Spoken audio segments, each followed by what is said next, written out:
Of an emergency, passengers are to remain seated and await further instruction.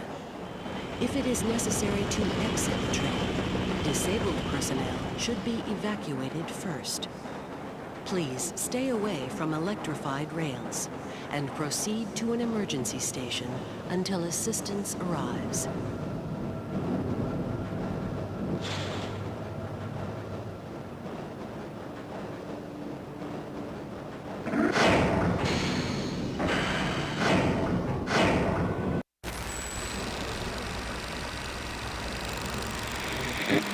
Should we get a couple of beers in? Yeah, let's get the beers in. What's up? Up with you, mate. Let's get a few beers. You boys up for a few beers? Yeah. Let's go, mate. Come on. Oh, mate. Jesus, that is... And we're going to surprise him. Guys, I've been sick, right?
What the fuck is that noise?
Isn't he Mexican? Colombian. He calls himself American. What is this? Anchor Baby. And in this corner, it's the American Anchor Baby. Daddy's home. That's an offensive term. People find that hurtful. You mean it's not politically correct? Excuse me. I'll use the word anchor baby. You know, he's an anchor baby in Canada. Tell him we still rolling with Trump, too. Anchor baby, the whole thing sounds horrific. You're just making it sound like immigrants are these horrific, greedy people. Ustedes pueden aceptar mi negocio o aceptar las consecuencias. Plata o plomo. So you would be considered white, in my opinion. You're the blackest one in this room. I think so. And what happened was his mama got pregnant on the other side of the border. And then a few hours before, just before it was time for him to pop out, she jumped across the border and let him fall on American soil. So he became the anchor baby. You don't call him the anchor baby for nothing. Amazing. We like this anchor baby, right?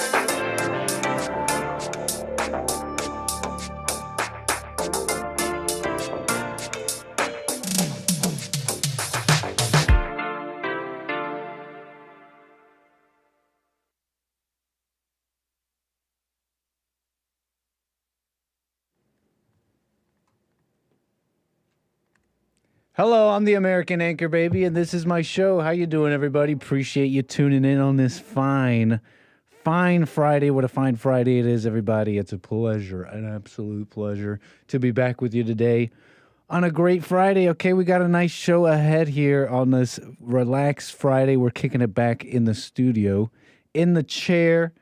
What a lovely Friday it is. We have somebody with us, a special guest. We love having him on. And we got a couple of things to get through on his side of the whole thing. One of the most honest guys I know. is with us today, so we're going to get into all that. But I want to welcome everybody who's watching right now, everybody from around the world. You know, I have worldwide viewers. I have worldwide viewers. Knit wearing an indoor hat. My hair's going crazy right now. So my hair's going crazy, so we're going Friday chill in the studio, casual Friday, indoor hat. Oh no, don't tell Jesse. You know this. You know the rules. The rules about indoor hats. They're beta. Yeah, big time. Big time, buddy. Good thing he's out of the office right now. It's just the boys. Welcome, everybody. I want to welcome those listening right now from YouTube, rumble.com/American Anchor Baby, dlive.tv/Gorgonzola, and, of course, punchy.tv. Thank you, everybody. And I see the super chats and everything. Look, if you guys want to get involved in today's show, we got lots to talk about. It's going to be a good one. 888-775-3773. You want to get on hold, talk to the folks, get it off your chest. Super chats are going nuts already. So we're going to get to everything, everybody, okay? We got Daniel in the house. Daniel, sir, it's a pleasure to have you here on American Anchor, baby. Let's check your mic, huh? And do a little testification. Testify. Uno. Wow, you say hello to the folks. Uno. Oh, hey, everybody. How's it going? Coming in nice. All right, nice. Cool. Thanks for being here, man. Oh, It's no nice problem. to have someone to talk to. I'm so lonely. Hold on, let me get us over here. And on this fine Friday, too. Wait, Bill would be not happy. Boom, Bill, we did this. Whoa. Okay. Very nice. Man, Daniel, happy Friday, sir. Welcome. I remember I had you on recently with Derek. That was fun, big time. Oh, 3 weeks ago now. Yeah, big time. Man, and I've been talking about some things that have been happening. In fact, there's one thing you have no clue about, so I'm happy about that. There's one thing you have no clue about. And I'm happy about that, too. I know that you have something, like a story. No. That's something else. Oh, I don't even know. I don't even know, folks. But we got plenty to talk about, like I said. No, 888. Nick, it's my birthday. Right now? Right, today. For real? No way. December 6th. I would if you know anything about me, I would never have remembered that. Because nobody knows. Yeah, you're a private individual in that way. Right. Should we make fun of you, though? For being my birthday? For not telling us that it's your birthday. Beta! Oh, that's beta? Yeah, I guess it is beta. I used to think it was kind of, well, it depends on who you are, but I used to think maybe I was being alpha or something, but the way I would do it is not. It's just, I don't know. The point is, yeah, why didn't you say anything? No, I don't like the attention, dude. I'm the same way. Right. Yeah, I'm the same way. Like, I mean, it is beta. Now that I think about it, it's super beta. But people they change when they know it's your birthday. They like treat you a little different, and I've never really liked that. It kind of started off in Facebook.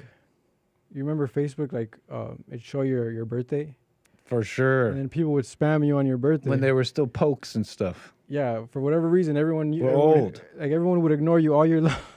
We old. Yeah. Everyone would ignore you all year long on Facebook, but then on your birthday, everybody came in. Suddenly you have friends. So what I would do is I would turn off my profile on my birthday. Right, only your real friends would know your birthday. Exactly. So the real people would hit you up. But that's where I hit it with the. I think that might be beta. That might be coming from beta because it's like now you get to do this where you're like, guess what? It's my birthday and no one knew. So now you get to do the thing where it's like. Ooh, mysterious. No, it's like everybody has a birthday. No. And you know, I do the same thing though. Like I really don't talk about it. I don't care. But here's the asterisk though. It's not just I don't care and I remember but yeah, everybody likes birthdays. No, I feel the same way about everybody's birthday. I don't care about anybody's. Like I don't remember my mom's birthday. Oh, I see. I don't know why. I just know some people's birthdays are in a certain month. I mean, if you could remember, that's kind of special. Like if you could remember it without anyone telling you. Sometimes that happens. And when that happens, I actually, because it's so rare for me, I'll be like, hey, guess what? It's your birthday or whatever. Like, yours is in May, right? Like May. Yes, sir. I don't know. May baby. May 20 is Jesse. That's true. He's somewhere around there. Oh, okay. Yeah. You don't know? Mm-mm. Where's Hake? No, I'm just kidding. That even less. Hake? His No, birthday where's is all Hake? year long. No, All year where's long. Hake to answer? Where's Hake to let us know? Oh, he might know. He'll know for No, sure. but Hake's birthday is all year long. You know this. You I don't think know it's this in Hake July. lore? Isn't it July? It's all year, Oh, man. yeah, yeah. He It's knows- all year, bro. What are you Never talking stopped about? celebrating his birthday. Yeah, that's how. Nah, because then it's like, I don't know. I don't get to say anything because I don't talk about it. I don't go make a show of it. But people just know, so I don't get to hide. It's real Jehovah's Witness of us, even though there's no ties out to. What do they do? They don't celebrate birthdays. It's what, bad? I don't know. They just don't celebrate it. It's just like against God or what? It must have a rule. I don't know. It what sounds the like rule they is. have a rule. I don't know what the rule is. I know that they don't celebrate Halloween and stuff either. That's the devil. Yeah. And ñácaras. No, I don't get it. No comprendo. No comprendo. Oh, hey. Welcome, man. Well, I see there was people trying to call and the super chat's going nuts. 888-775-3773. Chat is giving you a big happy birthday. Oh, yeah. Harmony Grits with a super chat says Union Dues and a happy birthday to Daniel. That's Thanks, very thanks. nice. Very cool. Let's see here. Yeah, that's very kind of y'all. So happy birthday, man. Sincerely. See how you changed? You see How- how Nick, you guys it's see a- how Nick changed, you it's a guys? No, happy birthday, man. No, I appreciate it. No, like sincerely. You know, I had to add the sincerely too. Now you know that I'm sincere. Yeah, yeah. No, I had know to you say are. it. I know you are for sure. 100%. But that's a interesting thing to talk about, though, the sincerity of people. But like, why do we celebrate? People our aren't really birthdays? sincere, Like- especially when they add the words, "Oh, I'm sincere. I'm telling you, I swear. I mean it." No, yeah. But why do people celebrate their birthdays? Like I when you can't- were younger, it's like, okay, you get to go party, you get to go clubbing, whatever, or Right. That's like maybe the only cool thing I get about it. It's like, other than that, I can't think of a more useless thing to celebrate. like when you're young, it's like you're celebrating another, like you made it another, like, oh, good job, you survived another year. Uh-huh. Like, congratulations, you survived another year. Uh-huh. But Maybe when like kids would die Yeah, normally exactly, like, oh, of like exactly. of like a scraped knee. Mhm. Yeah, I didn't grow up like that. Right. Back in the day, Every birthday was just like when they first started anything you celebrating. want. When they first started celebrating birthdays, it was probably like, oh, let's congratulate him for surviving another year, making it another year. Birthday gifts. What'd you get? You get everything you want. Like I would just get what I wanted. PSP. I wanted a PSP. I get the PSP. I didn't even take care of it. Dropped it. Messed it up. I love that thing though. No. As a kid, what did I get? Put all I my mean, music on it. But it's like you kind of expected a gift. Like your parents kind of like, one gift, like one or two good gifts, and like. Are you gonna be militant with the Bambinos? No gifts. You gotta earn To the everything. kids? Nah, they get a gift. I mean, well, that's funny. Well, how am I gonna do with my kids if I ever have kids? Right. That's a good question. Now we'll see when we get there. No girl toys. For sure. What for boys? Yeah, I guess so. Did you ever get girl No. toys? Yeah, no. Soldiers. I would take crackers. I would do this with I had this weird thing with food. I would bite my food into the shape of guns, like crackers. I knew I was pretty good at it too. I was a little artist. Made it into a little gun. Nowadays they would red flag law me. They'd be like, "This kid has school shooting tendencies." And I was just like, it was all teens. You'd get Skyflakes. suspended. You'd get suspended. From I get school. suspended for making weapons in school. But I'm just a creative marksman to be. What? Oh damn! My dad's calling me. Right? You got to take that. You got to take. You got to take your dad's call? I think I gotta take it. Yeah, give me like 5 minutes. Go. Gotta take Daddy-O's call. Zoom. Hold up. Zoom. There we go. Let's see here. How am I coming in? Test. Hopefully, it better be cancer. That's all I'm saying.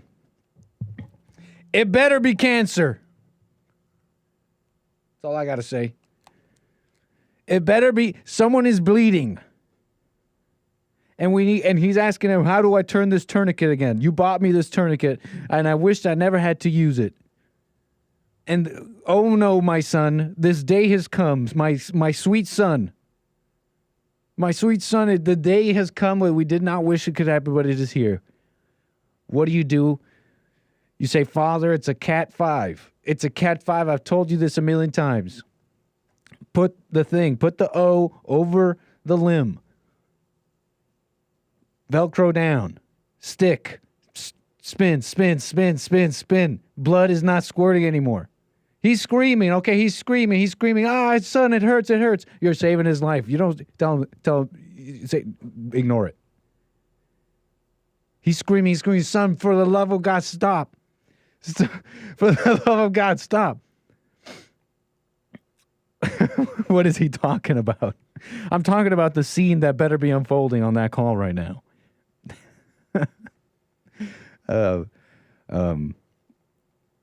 Okay. I'm trying to get Daniel educated on something here. I'm saying that's what better be unfolding on that call right now for him to get up like that. What else has he got to talk to him about, huh? Man, thank you so much for the super chats. How about we read these super chats real quick, get Daniel back in here because I want to educate him on something. They're dying, right? Cancer? What? No, I'm just joking. Don't give me that face. You're asking if my dad's dying? I said he was, right? Dude. That was a joke. I'm saying that because that would be the only acceptable. Really? Huh? That's the only acceptable excuse? Excuse for you to... No, I'm just messing around. Like except for acceptable excuses? Oh, oops. Nah, dude, my dad's in... No. There we go. My dad's in prison. Yo, you don't put your personal business out there. We're live right now. Oh, whoops. Yeah, so... Yeah, I think I remember that. Oh, yeah? Yeah. Oh, okay. Yeah, for sure. Yeah. Yeah. So, yeah. He's fine in there. No, he's fine, but he's fine. He like it's rare. Like it's I'm doing a podcast right now. He's got guards and no. I'm just messing around, man. To make a joke. No, but it's like I can't call him ever. So no, true. Exactly. Okay, yeah, true. Yeah, I don't even know how that works. Exactly. If you want to say, so they can only call out. Kind of. Yeah, kind of. Yeah, that's pretty much it. Oh yeah. That makes sense, huh? Mm-hmm. So it's like, and they got what limited time. It's like you can't if you don't take it. Then it's like a whole day or something. Yeah. So he doesn't have cancer. But anyways, I was just here ranting and raving about that. But just making jokes, passing the time because I want to. Well, we got so much to get into. I say we could just dive right in. Honestly, like there's stuff I want to educate you on. There's people want to call in super chats, questions, and happy birthdays and stuff. Anything you wanted to say? Talk about anything. I mean, so today we had on the Fawn State because I produce the Fawn State. Big time producer right here. We had Bryce Mitchell on today, and shout out Omid if he's listening. He helped out with getting Bryce Mitchell, and I wanted to put like the UFC logo on the thumbnail for the Fawn State. It's like hype it up. To hype it up, exactly. But then there's like copyright issues with the UFC logo, so I asked. They're tough on that. Yeah, they're tough on that. So I asked Nick, what do you think about adding the UFC logo? He's like, nah, it's not the best idea. Initially, I thought that, yeah. So we started talking about copyright issues. Did you end up looking up other YouTube channels to see if they had UFC guys on? Did they use the logo? Oh, I looked up the Bryce interviews and nobody uses the logo. Nobody uses it. UFC has flagged me every time I've used something from them. I mean, like YouTube's strict with copyright. Mm-hmm. It's like one of the strictest places with copyright. They got the algorithm. It catches stuff right away. Catches everything right away. Like right when you upload it, it's already flagging stuff. Yeah. So I'm about to dox myself a bit, but I've been kind of producing music for like a while. That's true. That's one of your you have a little secret production life. I mean, when I was like 19, yeah, I started like messing around with like Fruity Loops and like these music production software, or specifically Fruity Loops. But recently I made like a mashup. You know what a mashup is? Yeah, big time. Explain to the people. So like you got two different songs and you maybe use the audio of one and the vocals of one. And you use maybe the instrumentation of another. Mm-hmm. Sometimes there's some mixture of that. You want to pull it up maybe? You have something? Yeah, so how strict are you with copyright? Like how free are we with copyright right now? I mean, obviously I'm loose. I let my stuff get flagged. Oh, yeah. And then I'll put out clips where I sanitize them without any stuff that'll flag it.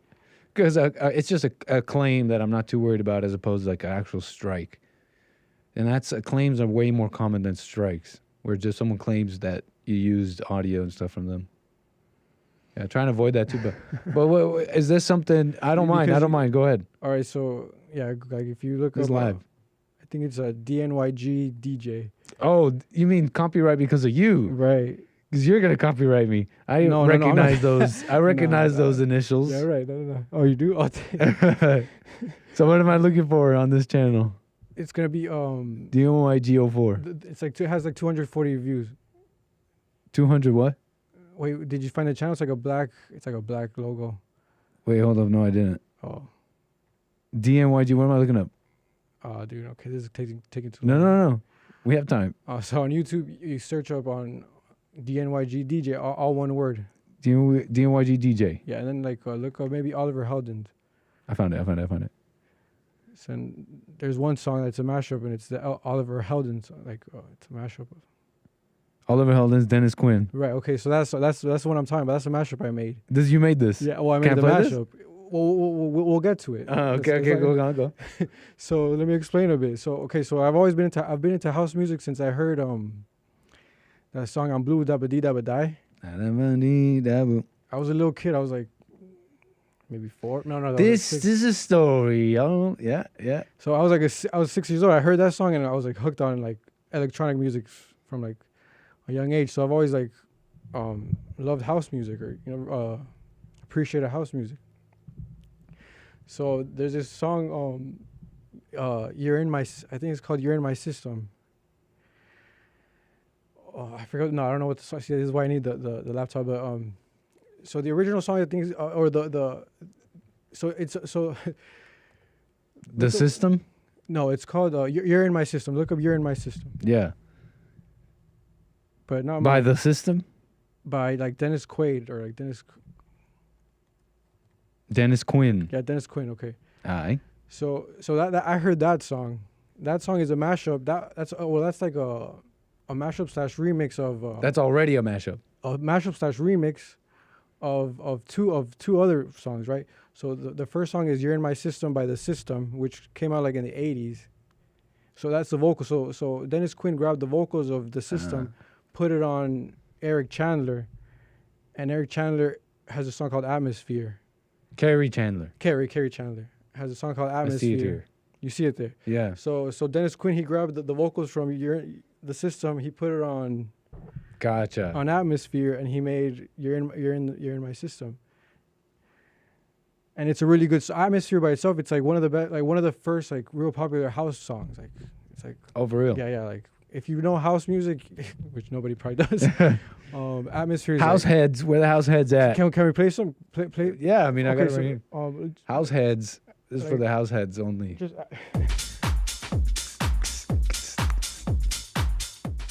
This one, right? Yeah. You were how old?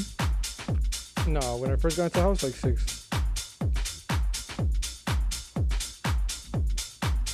You're in My System. Dennis Quinn remixes. This is the one, huh?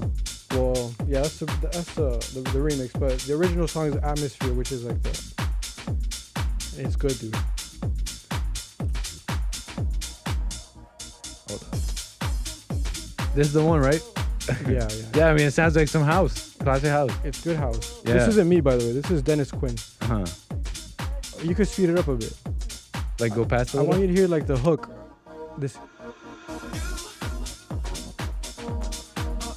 You hear the pads? Yo, for sure. It's got that Macy's commercial.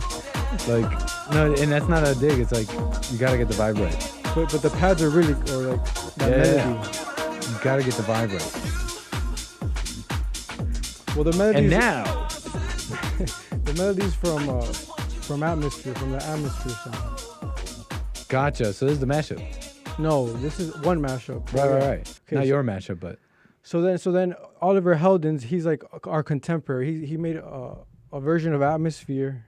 If you look up Oliver Heldens, he made a song called "Aquarius," and he just samples the atmosphere. Yeah, this is getting too complicated, guys. No, so what? Yeah, what are you getting at? You want to? I'm just typing it in I'm trying to case. explain the timeline. But I did a horrible job. You looked up Oliver Heldens Aquarius. It says Aquarius Atmosphere. Not that one, huh? Oliver Heldens. Oliver Heldens. Which one? Aquarius. Aquarius. Boom. We need to listen to this. So if you listen to it, you're gonna hear atmosphere. You're gonna hear atmosphere from like the pads. Yeah. But more recent. This was like in 2020. This was like. So this is still atmosphere. Or but. That's okay. So it's the pads from atmosphere. From atmosphere from the 90s. Gotcha. So, but he didn't put the vocals of the system on it. So he just took those pads and made it a new song called it Aquarius? It's called, Oliver Heldens is known for future house. Like his version of house is like progressive house, there's like tech house, there's all these different kinds of houses. Yeah. But his is future house. So he made a future house version of atmosphere, but he didn't put He just called it Aquarius. He called it Aquarius, and he didn't put the system vocals on it like Dennis Quinn. Gotcha. So that's what I did. So you went the next chapter of that. The next chapter. The next chapter. The evolution. So I put the system vocals on Aquarius, and it was like I barely touched it. I barely had to do anything to it. I barely had to do anything. You put the system vocals on Aquarius.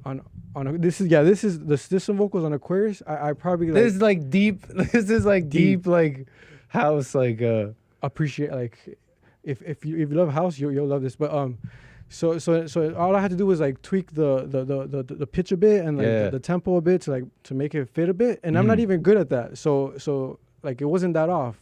Like the song was already almost made. This matchup. Someone just had to create it. Someone just had to like. Someone just had to do it.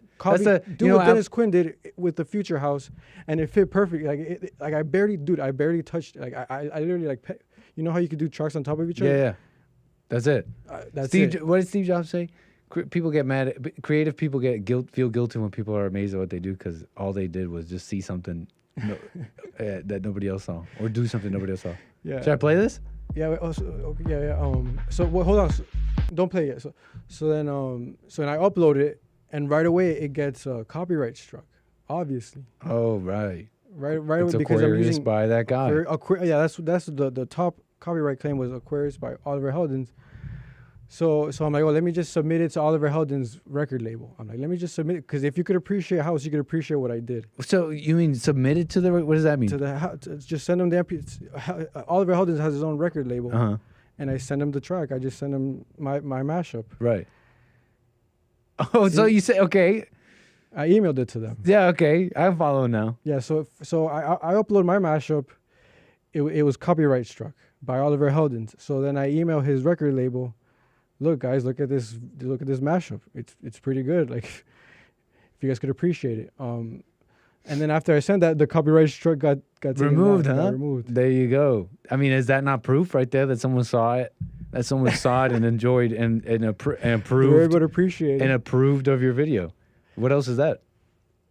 All of a sudden, it could be like whatever. All of a sudden, the copyright struck was removed, and I have another mashup. It's like Kanye and Daft Punk. It's Love Lockdown and yeah, and what? And Love Lockdown and Digital Love, I think. Okay. I forgot. Have a little fun. That one. You can see it on the channel. See, I like that one. So you have this one on YouTube? Yeah, it's on the channel. I don't know. But it's not as good as this one. This one's better. This mashup's way better. And then being you. But that one's copyright struck. How do I find that? Go to my channel. Go to the channel. Hey. So wait. So that what else could that be? That has to be them taking it down. I mean, somebody. Oh, it's face to face. Yeah. Okay. Face to face and Love Lockdown. It has to be this that. This one's like this one. It still has a copyright. And think about see. Oh, true. But there's a story behind this as well, dude. You're throwing people off with this. I'm throwing people off with this. Yeah. There's a story. Because and then so I don't know if you want to listen to the mashup now, but what were you gonna say? Oh no, yeah, this mashup it still has a copyright on it. This one with the face to face. Yeah, face to face and Kanye still has a copyright, but Oliver Heldens was lifted for somehow. That's kind of sick, man. I think someone saw it. I think someone saw it as well. Let's go. But then it like if you could appreciate house music, you'd know that I did a great job. Do you know Liquid Deep? Liquid Deep? That's like his like isn't that Oliver Heldens like thing? I don't know. Someone just super chatted said that. Tell them about Liquid Deep. That might be like Oliver Heldens. Like, Might be a radio show. duo. Oh, okay. Soul and house duo. Yeah, I don't know if you want to listen to the song. You don't have to listen to it. But No, yeah, but so I which was able one? to One more. The one that I want you to listen to is I thought it was Digital Love. Okay, so all right, so yeah, now you want to talk about this? I'm gonna get this video taken down. Yeah, this one's bad. This one's like, I'm gonna get this stream locked down. yeah, that one was too copyrighted. That's sick, man. You know, with what I was telling you about the UFC videos too, that get instantly tagged on my stuff, but on the Fallen State, it doesn't. And I bet you because there's a human touch, and it might be. It's just suspicion, but you play full on UFC clips. I'll play 1 second of Trump at UFC video. That stream gets taken down, and you have a sense of these things. If you folks don't know, I mean, the Fallen State. This is the producer of the Fallen State, and you puppet mastered for your mom's house. Oh, you know what I'm saying? No, Like you have a sense of these things. Well, like the Fallen State. Tell them how you puppet mastered that real we quick. could tell, but the Fallen State is demonetized, and you're monetized. That's true. So that's probably why they're more strict on you then. That's true. Yeah. And then your mom's house. I don't know if people know who your mom's house is or like what that is. Your mom's house is a big podcast. You know, you can just tell them that. But okay. I mean, if they know those comedians, what are their names again? Tom Segura and Tom Segura. Bingo. So, all right, there's these two like famous comedians from. They start off in L.A. Now they live in Texas, Austin, and they have this giant podcast called Your Mom's House. It's kind of like dying down now because like their egos are getting to them. What do you mean by that? Like the numbers aren't doing as well. It happens. And Tom's like Tom Segura. He's been going in on. He calls them the pores. He calls people that are kind of like, I don't know. He calls people the pores, and people don't like that. Are they poor? You could ask Tom about that. I don't know. If they're poor, what's the big deal? I don't know. His fans aren't liking it, but so this podcast is huge. But these comedians, like some of these podcasters, they're like impossible to reach out to. Right. They're impossible to reach out to. Huge numbers. Huge. They're agents. Like they have agents. They have managers. Like they're busy. So it's hard to get them on our show or like on the Fallen State. Like sometimes we get lucky, but sometimes some people are just too big for us to get. But Tom would have been like an awesome. Tom or Christina would have been awesome on the Fallen State, but they were kind of unobtainable. So I knew about one of their friends, this guy Ryan Sickler, and Ryan Sickler, he was part of their network. Like they have their own. They still do. They have their own podcast network, and Ryan Sickler was one of the people on their network. But I knew he wasn't as famous as them, so his ego, like you could gotcha. It was reachable, like right. So he was one of the first people I invited on when I took the job as a producer. He was one of the first guests we had on. But my intention was like, hopefully Tom was gonna see this. Like hopefully Tom and Christina see the Ryan Sickler episode. And they did. And eventually they did, yeah. Right. And then they invite Jesse on their show, which is a huge episode. And it's a great one to send to people, folks. If you like are wondering something to send to people, and it's not to like Jesse Thump and try and tell them the truth, but you know, you're sharing the things you've seen. A great one is Jesse on Your Mom's House, YMH. And it's just like classic Jesse, great rundown. You're hitting all the best parts. You got them laughing. You got them shocked, but he's putting the truth out. It's just perfect. So if you need one to send it to the folks, you know, a little Christmas present, you know, hit up the stove. I don't know. But interesting, man. Yeah, I just wanted him to know that you got the chops I'm talking about, that he's developed as the producer of the Fallen State. Dude, and then what do you think about, so today we had Bryce Mitchell on. Right. And that's like, this year we had like Larry Elder, Jamie Kennedy, Tommy Chung, and Bryce Mitchell's like the four biggest names. Yeah. And what are the odds of Bryce Mitchell being on like my birthday? Nice job, man. And then, but that was a coincidence. I swear, like that was a coincidence. I didn't plan that at all. I didn't. I swear. Right before the fight too. And it was right before the fight. That's tomorrow. He's fighting tomorrow. Yeah. So it's like, you got money on him? No, I don't have any money on him. But what are the odds of like? Yeah, totally.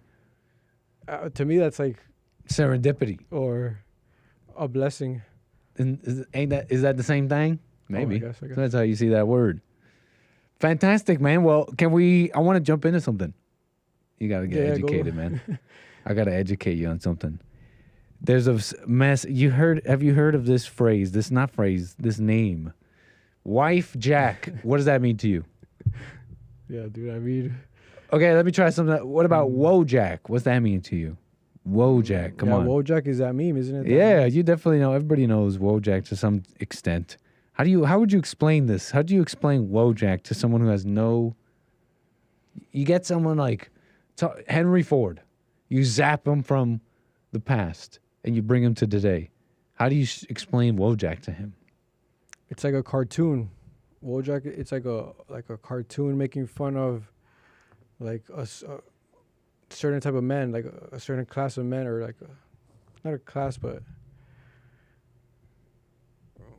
yeah, like a cartoon. I'd say it's like it's just a satire, a comic style, and in this universe, and it's like a shared universe that everyone kind of contributes to. It's not created by any single person, but it's contributed to by everybody. And in this world, there's a whole bunch of different characters, like Pokemon. There's different kinds of 𝒂𝒑𝒔𝒕𝒓𝒂𝒑s, and they all represent different things. Usually they represent some kind of part of society or archetype or a behavioral thing that they're trying to express and put into one person. So these are the different characters. They call them 𝒂𝒑𝒔𝒕𝒓𝒂𝒑s. So everyone kind of contributes to this whole thing. And so there's one it's divided. It has divided the right wing, like I'm saying. But 𝒂𝒑𝒔𝒕𝒓𝒂𝒑 isn't just one. No, 𝒂𝒑𝒔𝒕𝒓𝒂𝒑 is just... It's all of them?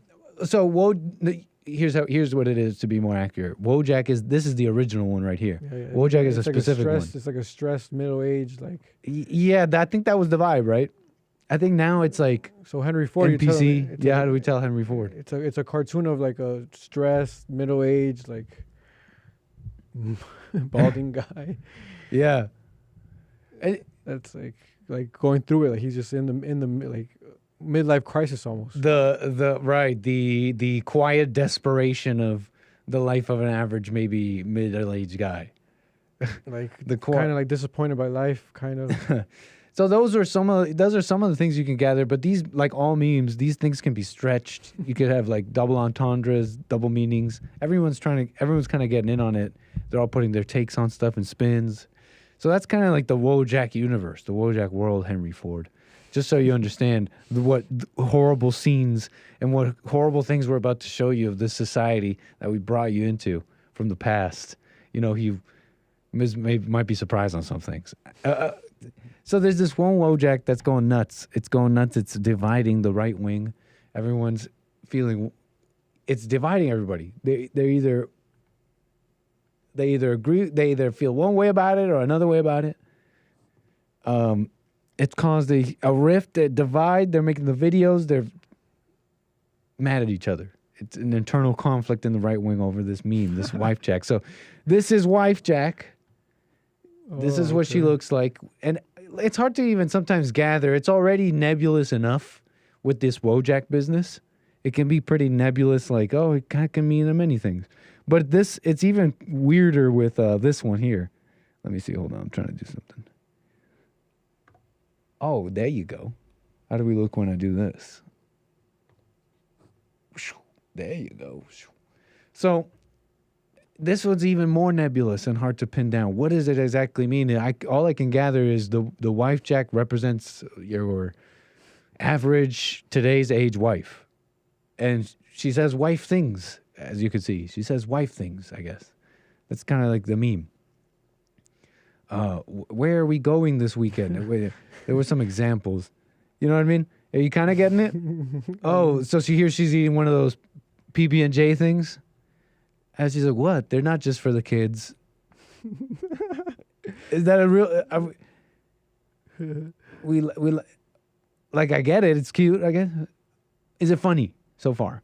Okay, but if you had to guess roughly, when do you think you'll be home from battle? Okay, so this is like they got a medieval twist to it.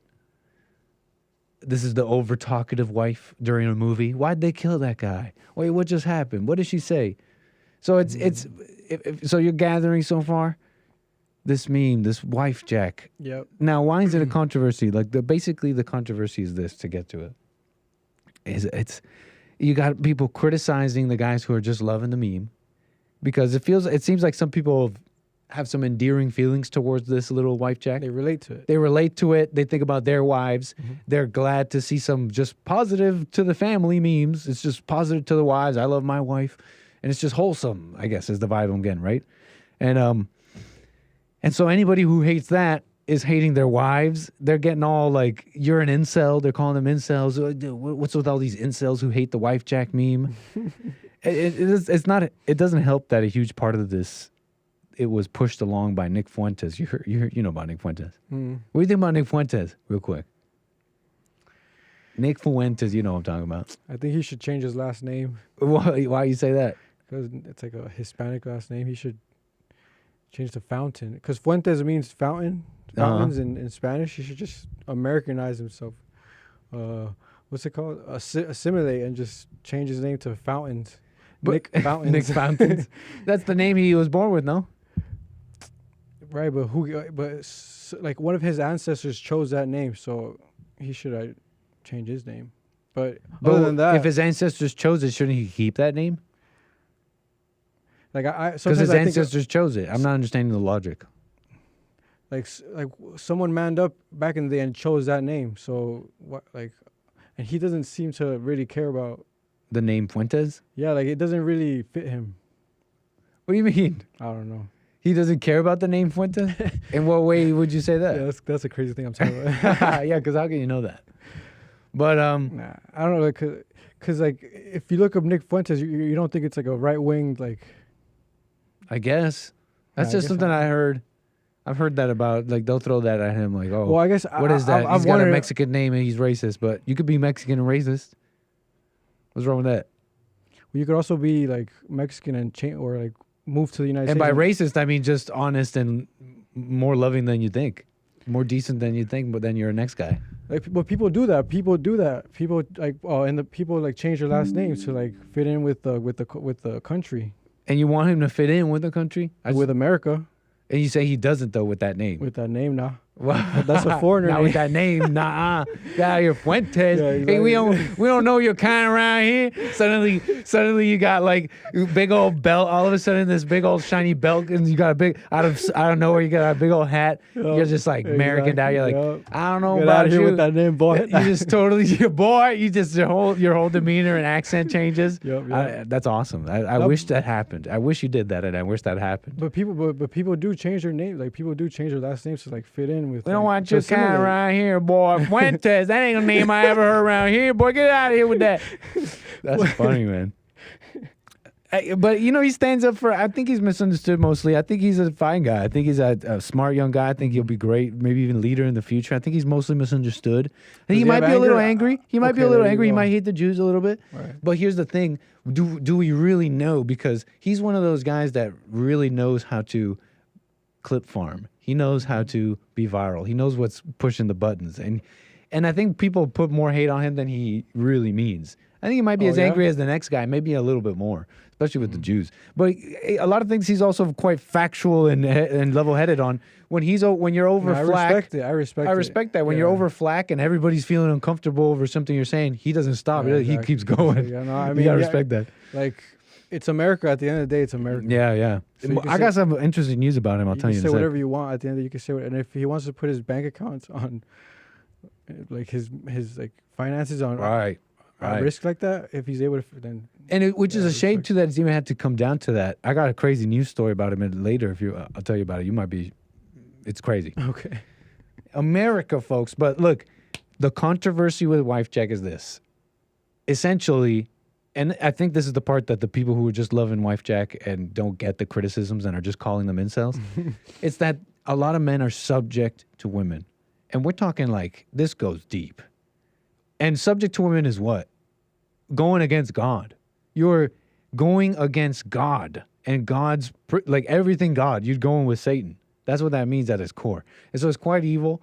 And so and this goes for conservative men, the soldiers with the muscles who've killed people. This goes for police officers. This goes for think about your life. Think about the men around you. Do we really know? I know men who have a full family. They look like they have full families and children. When they go back to their hometown, they're loved by generations of people. They look like the kingpin, but at home, their wife hates them. The children takes.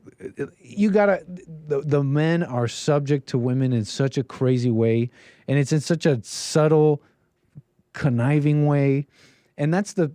I wanted to kind of get into a bunch of this stuff, and there's examples and all that, but yeah, so far the Wifejak basically represents that. You got the fellas who are like, "Oh, it's so cute, it's so wholesome." You got the guys who are saying that's gay, that's simp. And so they're mad at each other and they're fighting. It's getting touchy. They're saying you're an incel.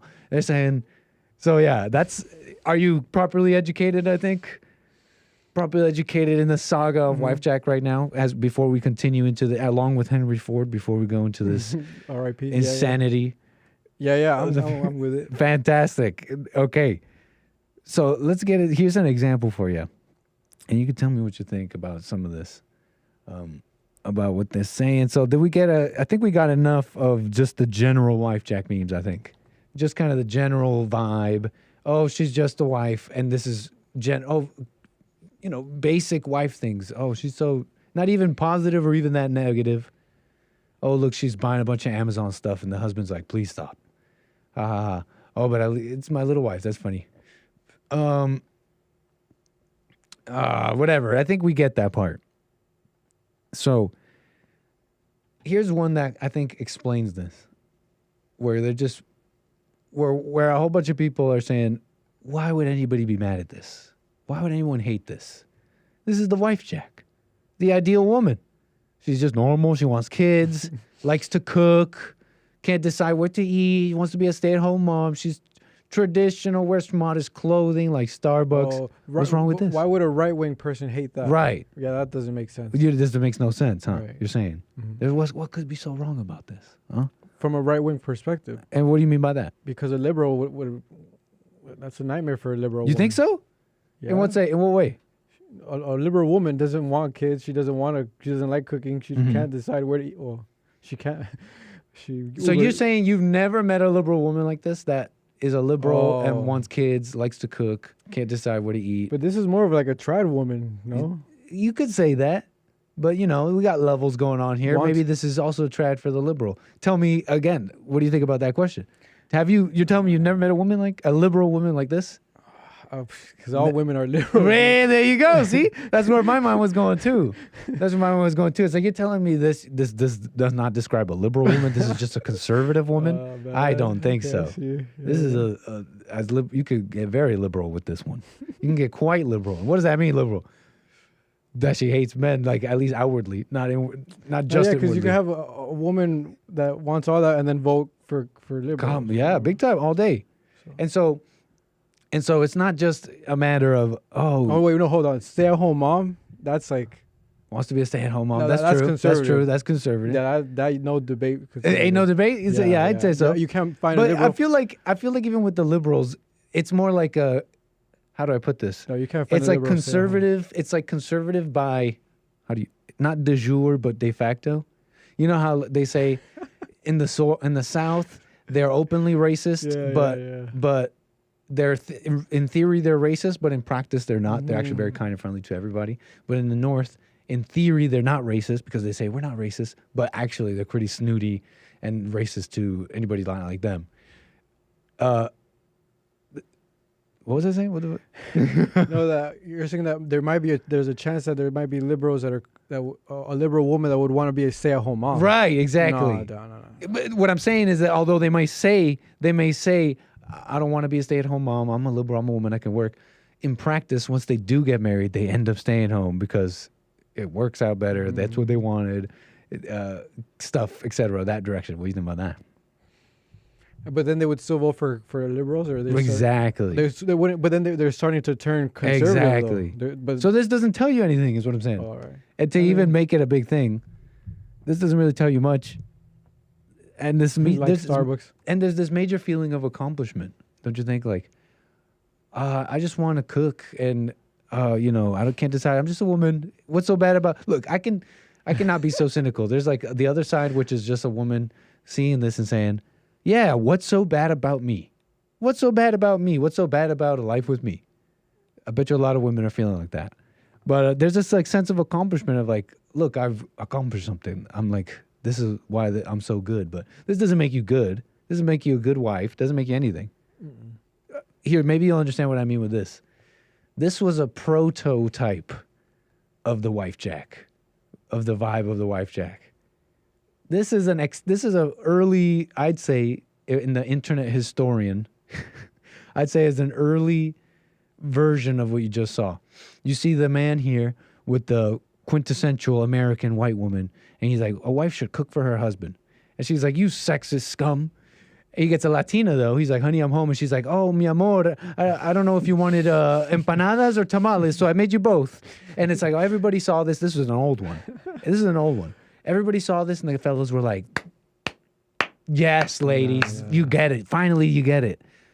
But I remember warning them that this is just, what does that mean? That doesn't mean anything. That's promoting interracial relationships. Oh, that's another thing. We're not a fan. But I'm just saying, just because she wants to cook for you and fix your shoulders up and say, you're the man, honey, that doesn't mean anything. That's what these foreign women are, that's how these foreign women are tricking the passport bros. Exactly. You feel me? You're being tricked by a foreigner. Yeah. Yeah, so don't. Because she's calling you a man, and I cook for you, papi. Like, but if it was a white woman doing that with like, oh, I have pancakes and well, that's the Wifejak meme. That's her saying, oh, look, I cook for you. Look at me, I'm normal. What's wrong with me? But that's not points. It shouldn't be, at least. It doesn't make you good. What's the solution to Wifejak then? What's like? Well, I think essentially the whole point is being subject to the woman. Oh, okay. And it's like the point is how do you show that that's what's happening with this? Because that's what I believe is happening with this. I don't know. Do you see that yet? How do you show this? And I have some pretty good examples, and I would like to know, one of the most honest guys I know, what he thinks. You don't hold back is what I'm saying about you. No, because the ideal woman is like something people like think exists. People think that's. What do you mean by this? Like people actually think that there's like the perfect, or like my soulmate, like the perfect woman for me. Well, soulmates like pretty much like what people think, that people have soulmates. But that's not. I don't think that's real. I don't think like the ideal woman. There's no ideal woman. The one. Yeah, there's no the one. What a joke. Why do you say that though? I take that back. That's like worshiping of the. That's like worshiping of. That's like putting your like hopes in, or like. That's true. You're putting hopes into that. Yeah, that there is the one. With the one for what? What does that mean? That's crazy. The one that'll complete you? What are they saying? Oh, the one that you'll marry. You can marry anyone you want. And then that you can marry anyone. You can marry the bum on the street if you wanted to. There's your one. And I'm sure there's stories about this in the Bible. I can't think of one, but then the one dies. Like you outlive your wife. And then what happens then? You get another one. In the Bible, someone must have. Would you get another one if your wife died? No. So your wife died, your sweet wife, the one you were supposed to walk through the gates of heaven with. She dies. That's it. That's it. Yeah, that's it. Why? We're back to how I am now. Yeah. I did it. I tried. It's done. No. Maybe you even got kids out of it. Yeah, exactly. We got some kids. That's the only reason to get married. I believe that. Let's say you got no kids out of it. You try again with somebody else. That's tough. See, that's why? No, we'd have to adopt. If we can't make babies, we're gonna have to adopt. No. But let's say she dies and you didn't make any with the one that died. Then we get to try again. You get to try again. So that's what that was. That's what that was all for. You were great and all that, but don't. Yeah, I think you get a second chance there. Absolutely. It's safe. That's if you had morals against that, you'd be a fool. I think. You'd be stuck in some weird morality. Your wife, your first wife, would understand if she had any sense. Over there up in heaven or wherever she went. I don't know where she went. But that's really, I mean, if you're feeling like it's long-winded, to move on maybe a little fast. The point is to try and point out, because are you at least getting the point that there are some who are looking at this and going like, it's a lovely, wholesome meme. You incels, what's wrong with you? And they're saying, shout out incels. I think they're misunderstood. They're angry. Then the incels are saying, but you guys are simps. It's a problem with everyone being subject to women. What do you think about that? Do you have any say in it? And if you had to take a side, are you taking a side? Exactly. Where are you going with it? Because incel, that means like involuntary celibate. Right.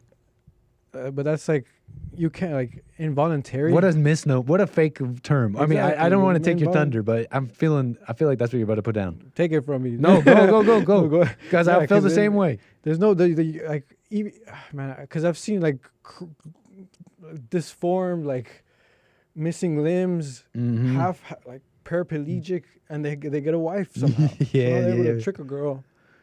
Like Stephen Hawking. Oh yeah, you guys know Stephen Hawking. You can't trick a girl to marry, like, bro. You could do something to change that from involuntary to voluntary. Just tell her you love her, you dummy. But like, no, that involuntary thing, it's like a spell, or not a spell, but it's like a brainwash. Like you're not involuntary, man. Like you're being lazy, or like you're giving up, or you're not. You don't have faith. You don't have faith in God if you identify with the word involuntary. With the word what? Like, with involuntary, yeah. What do you mean by that? Because then there's Volcel, there's Volet. Right. You've heard of Volcel. For sure. See, Volcel, like Jesus. Yeah, exactly, like Jesus. Like that's something that, okay, like you're not having sex because it makes sense. You overcame sex. Like both incel and Volcel are not having sex, but one knows it's wrong and is waiting for the right time. The other one's just desperate for it. And so you hate Wifejak or no? It's not for me. No, I'm not. Wifejak simps, wife cuck. She's not a wife. She's a wife demon. No, I understand the hate. I mean the criticism of Wifejak. Right. Sure, yeah. So it's getting to a MGTOW though. What do you think about the MGTOW guys? That's the thing. Yeah. That's the whole thing too. That's the misunderstanding of the incels. Like, and that's why I said they're angry. And why they gotta watch that, because you're gonna be like these old, tired, pathetic MGTOWs who are old and afraid of women still. You're afraid. You can. They're just women. Yeah, you can understand them. You can. They're like people. You get yourself a little. I'll help you with that. Easy peasy. It's women. You know what I mean? Like, and they're afraid and old. And so if you don't get over that anger, you're gonna be old and afraid of women still, just like these MGTOW people. And you don't want to be like that. Yeah, like an incel should want to try to become a Volcel. Yeah. Like make yourself able, like attractive enough to like attract a woman, but then realize that, okay, maybe like different women, like attract different women, and then like but whatever. No, that's a great point, because I feel like a lot of those guys, that's why they get into the red pill and dating, because they think what they're missing. There's like black pill. And that they think what they're missing is the woman. That's what they think they're missing. They think they're truly just missing her, the woman, and they just got to get her. And you touch on I think a positive instinct they have, that the reason they can't get women, they are missing something that doesn't allow them to do that. And that's what they see in the red pill and all that, in the dating world and stuff. And that's why they get into it. But if they could get what that is that they're missing to get the woman, but not get into the woman, they would maybe find out that what they weren't missing the woman, but it's their masculinity and their manhood, the power, which is closely related to God, the truth itself. And that's why this thing is so interesting to me. And all the men, the conservative men who just can't see that they're subject to the woman. No, there's a lot of conservative men that can't. It's crazy. I mean, there's nothing really manly about marriage today, if you think about it. What do you think about that? I mean, because Jesse explains it real well when he says that the only reason they get married is to make kids. Right, because the rest is what? They're what are the lives of most married men you know? Just most work married and men, like they knock someone up, and then they gotta get married, or like drink beer after work, in bad shape. Or they had like sex out of wedlock. Their bodies are breaking down. They had sex out of wedlock. Usually, sometimes. Oh. And they're not respected, really. But anyways, okay. So look, let's see what else do I want to say about this. Let me just finish, I guess, my thoughts on this, and then to get into more of this kind of being subject to women and how just pernicious it is. It's truly a really evil force. Totally missed by most. It's a hypnotizing meme. The whole meme isn't even making a joke. A lot of these Wojaks are supposed to be funny, right? There's not even a joke happening, if you notice. It's just like a soulless, like, wives are good, huh? Aren't wives amazing? They're just so... But that's not true. Like, no one's good, right? No, but it doesn't even make any good points. It's just... You don't think any wife could be good? Huh? You don't think there could be a good wife, or like No, maybe not a good wife, but What's that mean? What's a good wife? like a wife that'll obey. You don't think that's possible? Here's what I think is possible. I think you could be a man. Show me a man, and I'll show you a woman that obeys, even begrudgingly, maybe. And so, but that's already saying a lot. That's already saying a lot. Like, now you got to show me a man. It's like, where? You know what I mean? Well, no. I like at that point, you just have to like prove it for yourself. And I think I could like, well, yeah. It's just this like the like do it like you. What do you mean by that? Like you can't look to the external. You have to like be a man, and then. So true. And then the woman's gonna come along if you're. I realize there's only one thing men are doing wrong, and there's all this conversation about Wifejak and all this. What gets me about the whole thing is that people get bent out of shape about how the public is taking something, and they make all these commentaries about each other that are quite nasty, really, really kind of mad at each other, men and women. But there's only really one thing that men are doing wrong, I think. And the women and the people are judging each other about all this other stuff. There's only one thing they're doing wrong is being weak. And I have some examples for you. We can get into this. 888-775-3773.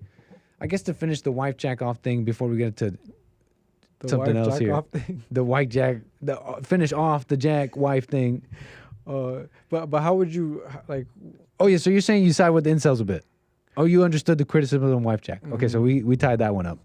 You're asking me a question. Yeah, like how do you overcome weakness as a man? How do you overcome weakness as a man? That's a great question. I think you start with seeing it, admitting it, basically. And that's like honesty that you have to do only with yourself, not anywhere else. But yeah, you just know you're not. So like being able to like admit that you're like see it, I guess. Yeah, admit that you're not. Yeah, that's the first step. Being able to like. Yeah, how do you overcome weakness? Big time. And it's like to see that you're weak because you love evil things, and evil things are weak and nasty and sad and pathetic.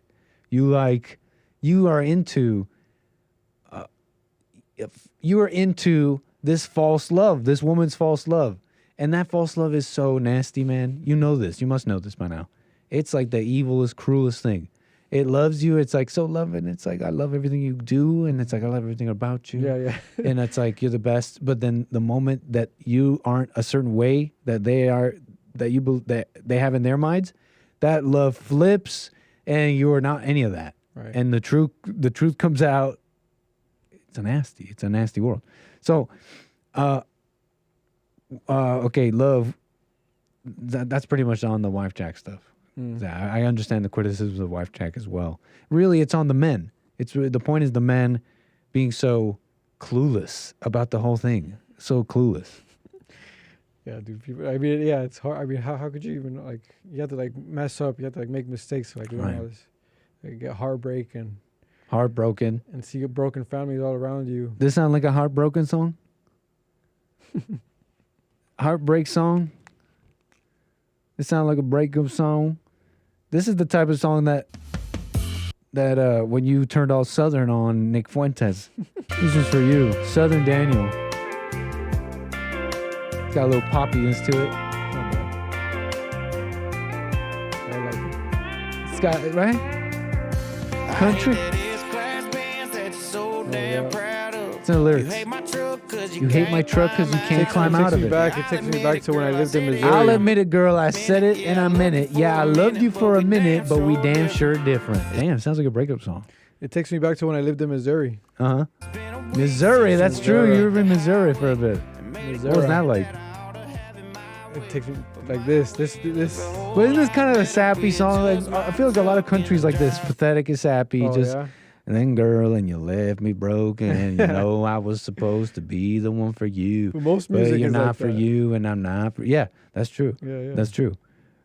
Why am I playing this song for you? Because Tom Brady, he posted a little story on Instagram with this song in the background. I mean, how do you take a post like that? When you see this man And you know Tom Brady, what, football legend? Is he truly great? Yeah, he's like GOAT, right? Regarded. Absolute GOAT, regardless, no matter what. No, regarded as regarded GOAT. He posts this. He's like shirtless and he's like fishing, and it's got that song in the background. I mean, how do you take that? No, it's like, is he sad? How else do you take that? When you post something like that, how else are you supposed to take that? Yeah, that's how you should take it. That's definitely how you should take it, that he's like in his feelings. He's sad? Or he's trying to... Down, and you broke up with me. I mean, Tom Brady, if I was Brazilian. Yeah. Tom Brady, heartbroken. What do you know about Tom Brady? Well, everyone knows. Right. Yeah, he got his... Did you know Gisele Bundchen was Brazilian? Apparently. German Brazilian. She's like German Brazilian. Brazilian. She's German Brazilian. What happened there? What affront to the ancestors happened? How did this happen? Which Nazi general right Brazil that hid away in Brazil created this specimen? You say she's beautiful? They say she was the highest paid model ever for a while when she was married to Tom Brady. He got tricked. She's symmetrical. He like everyone like she's too sharp. I want him soft and buttery. Yeah, like sharp is beautiful though. Like sharp. It's like cool. I'm taking Sharp out to dinner. I'm taking Sharp out for a night. I got Sharp. Look at who I got on my arm. Look at Mrs. Sharp. But I'm marrying Mrs. Soft. You know, soft and buttery. I'm talking about features. I'm talking about how the women's looks here. Oh, okay. I'm marrying buttery and soft. Sunday morning. Yeah. You know what I'm saying? I mean, it's like, damn, are we doing another photo shoot? Anyways, this is how she was born, ladies and gentlemen. How rude am I? Unless you could get her young, like 18, then yeah, go for soft. Soft and creep. Okay, so Giselle, they had a big old divorce. Okay, he's posting what sounds like breakup music, man, and she's gallivanting, pregnant. The man. Oh, what do you think? Susia. Wait, why do you say that? Because they had a divorce. So basically, they had a divorce. And it was a clean divorce. Apparently, according to the reports, their divorce, they said it was amicable, and it was they did a split. They split the money up by doing some payment as opposed to like splitting up and you owe me alimony or something like that. Mm-hmm. So what do you say? You say slut? Why? Well, I mean, I don't believe in like remarriage after. Like if you have kids, yeah, you shouldn't remarry. Hardcore. Well, Jesse kind of believes that as well. I agree. I'll tell you why. But no, I mean, because you can't like. I don't believe in step parents and like bringing in step parents into like your kids' lives. Like that's cruel. If you do that, that's cruel. Like they're probably better off without a step parent than with a step parent. Like even though it's hard to understand that, it's too much of a risk. It's too much of a risk to like start advising people to get into step parent situations because. Like you might get lucky, but someone else might not get lucky. They might get a bad step parent. So, I know this is a evil, heartless woman. What do you think? I know that this is an evil, heartless woman. How do you? That too heavy? That too strong? Accurate. It's accurate. No, yeah, spot on. Because look, like you said, she went on and found some boyfriend and got it. So what was the whole thing?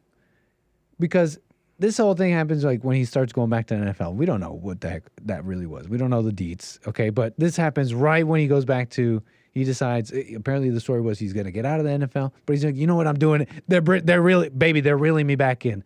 I was going to go, but they brought me back in. And so he's doing it again. Problems. Divorces come down. Heartless, evil, why do I know? You would say, people would say, but they amicably split. She's a free woman. She's allowed to go and find someone else if she wants to. Mm-hmm. You can maybe even Tom Brady did something. How can you say? How do you know? How do you know heartless and evil? Because what was the whole point? Was the whole point to? Was it the love? This love I was just describing that the world has, and the women push, and what is the love between husbands and wives? It's that. It's the. You love me, with the feelings. Because you're like a Wifejak and Like, that's the love that people have between each other. And it's like, if we don't get that, we're getting a divorce. But it was never about that. Because you can apparently do that with anybody. You can apparently do that with the next guy.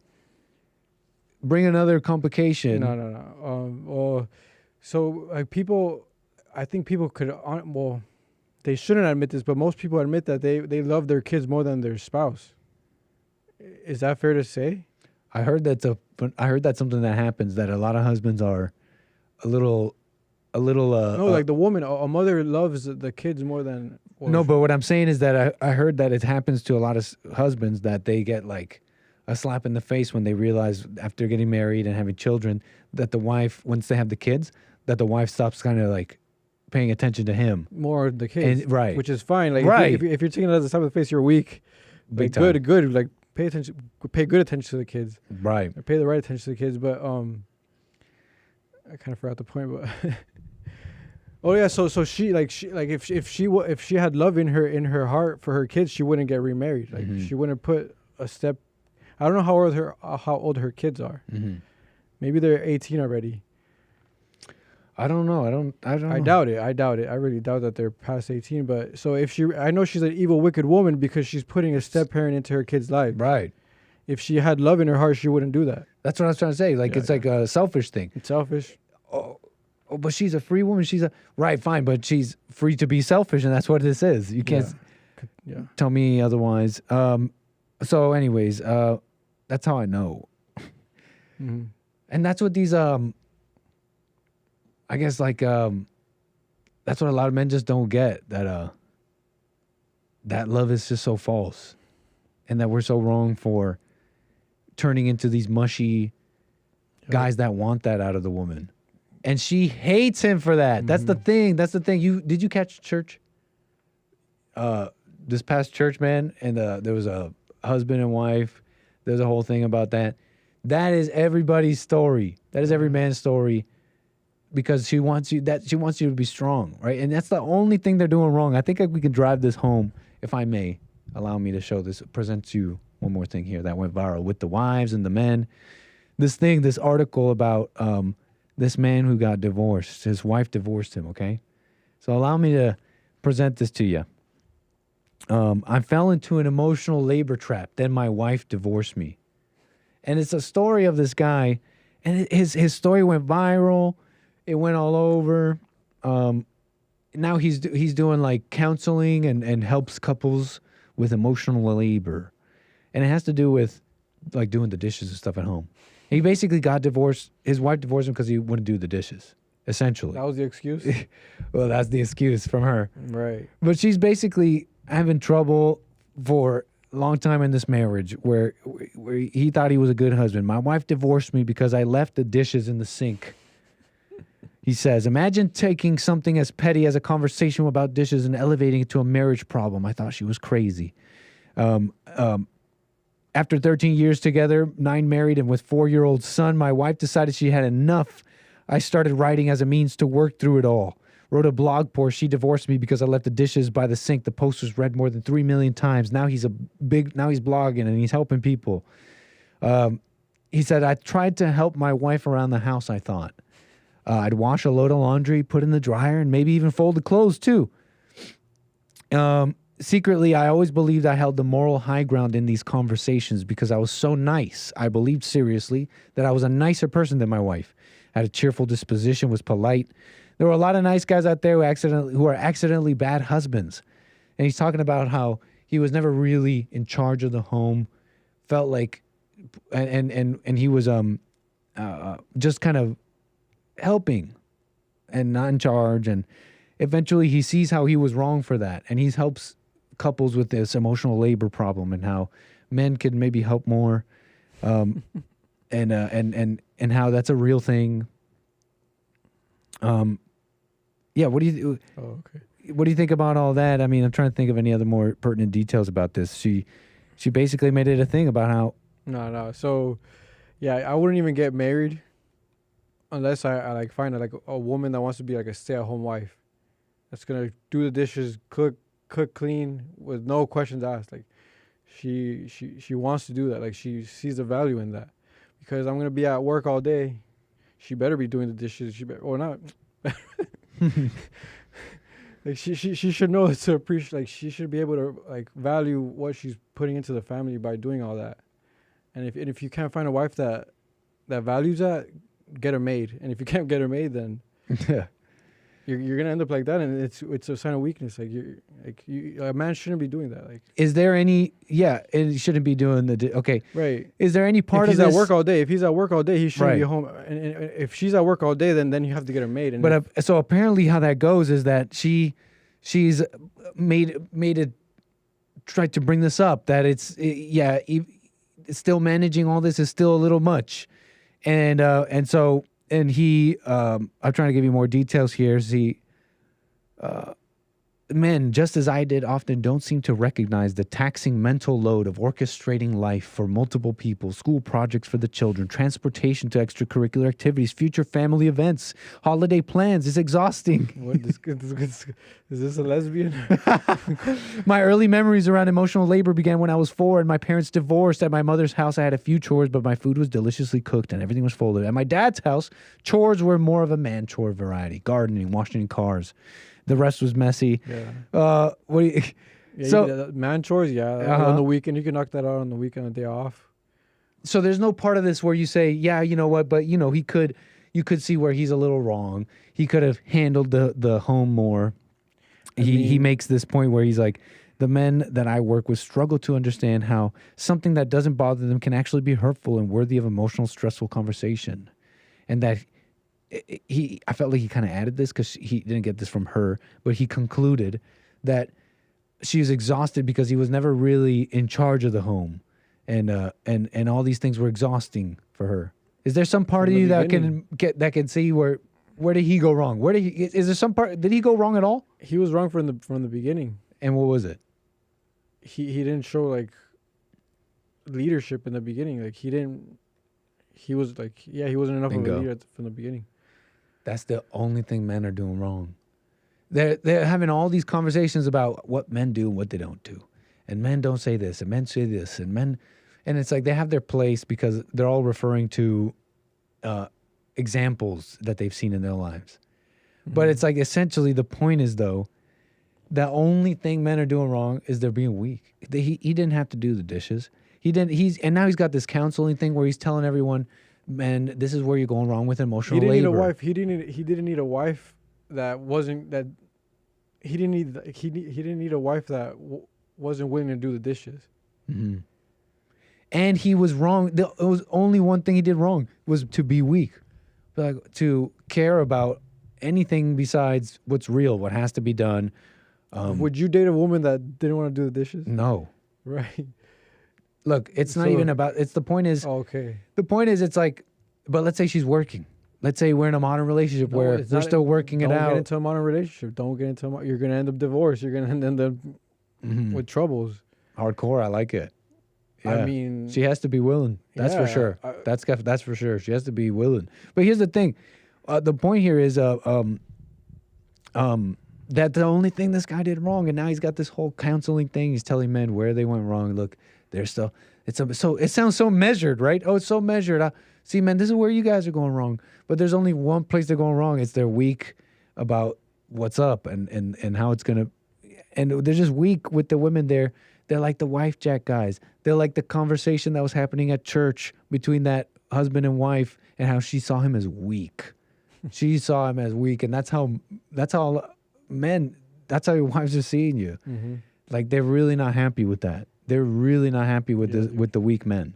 They're really if your not. wife sees, if your girlfriend wife sees like an inch of like a second of weaknesses in you, it's done. Like how because you're supposed to be like leading by example, and if it's a weak example, she's not gonna follow you. Mm-hmm. They're hungry for someone to tell them. No, for someone to just not to tell men, just like no, but sometimes be a living example. Just be a living example, and sometimes that means you saying something. And I'm only thinking of a specific conversation, like the Sunday conversation. There was a case where you just never say what you got to say, which is. But yeah, I think I know where you're coming from, right? Trying to teach someone. Imagine trying to teach someone the truth. What a mess. Right.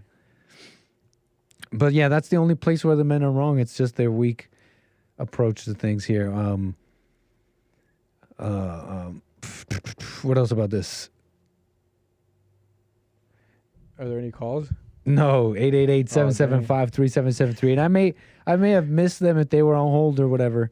But yeah, it's just like sometimes people think, well, how could everybody be getting it wrong and only Bond and only it's like whole nations are withering away because they can't handle their women. Low birth rates in South Korea and all the whole West. And I don't even think the Muslims quite have figured that out either because they overreacted with their women. Their whole nations are not getting it. So yeah, we're in a time right now where that's a lost thing, right? That's like a lost understanding of manhood and women. They're all getting it wrong. The world forgot something. It's an emergency right now. The world forgot something about women and about manhood. That's why with these like Silicon Valley guys, I like Elon Musk and all that. These nerds, I love the nerds. They're gonna get us to Mars. But these guys it's not just about sex. No, okay, okay, that's a it's like they're just like because Elon Musk, you could tell Elon Musk he loves the women. He loves the beautiful women. He's like, I'm gonna put a baby in that one. I'm gonna put a baby in that one. Elon Musk is the smartest guy on planet Earth. Yeah. Arguably, right? Yeah. He's freaking putting rockets into space. Yeah. Allegedly. But so not even that giant brain of his could like out reason or like out logic. Yep, a woman. Like reason, yeah, exactly. He couldn't like use his brain to like make her obey.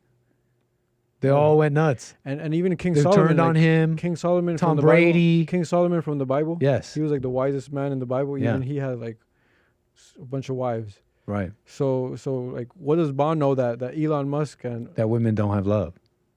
And King Solomon didn't know. Yeah. Like the wisest men of like the Bible in our time, like they're still subject to the woman. So it's not about intelligence, it's about something else, obviously. Mm-hmm. Yeah, she hates like the wife guys, the guys who love Wifejak. She hates him. And I've been like shown that for sure, for real recently. I've seen men married and it's like they give their wife everything and she still hates him. But where were we? We got super chats and all that. How about we do these super chats real quick? Would you ever let your ex-wife, let's say you're rich, would you ever let her just stay on the accounts? You guys divorce, but you make it big. You make it big. You make Barstool Sports. You make it huge. You got hella money. You're like, you know what? You can stay on the account. What do you think about Nav? Who's Nav? The rapper guy? Yeah, rapper Nav. Isn't he like from Mississauga? Yeah, somewhere. I think he's Canadian. He's like Canadian. He's like from Saga, I think. So he was married, and he got a divorce. What happened there? But all his assets, all his like money was under his mom's name. That was him. That's an example. That's what like the Muslims, I guess, or like base mom. Let's go. Because there was a soccer player that did the same thing. Hakimi. Was it Kaká? I thought maybe Kaká did something. It was Hakimi. Base mom. Let's go. It's base to love your mom. That's crazy. Yeah, it is. I mean, it's risky to give all your stuff to your mom, but right. But if you have a woman like that, mom kind of maybe knows. No, she's mine. No, he's my boy. What a mess. No, I don't know. Yeah, like, I'm not gonna have an ex-wife. Don't say that. No, I'm not going to. Like, don't say such a thing. I'll die alone. I'll die alone if I have to. What do you mean? I'm not gonna have an ex-wife. Like I'd rather end. So you're just never marrying, is what you're saying? Exactly. Like I'd rather end up alone than divorced. But if you attempt getting married, don't you open up yourself for that? Like there's no way you can avoid. You can't. How can you make such a statement? Well, God adds it onto you. Right. How? You'll know. You'll know when it's from God or like from Satan or whatever. You'll know if like the woman's the right one.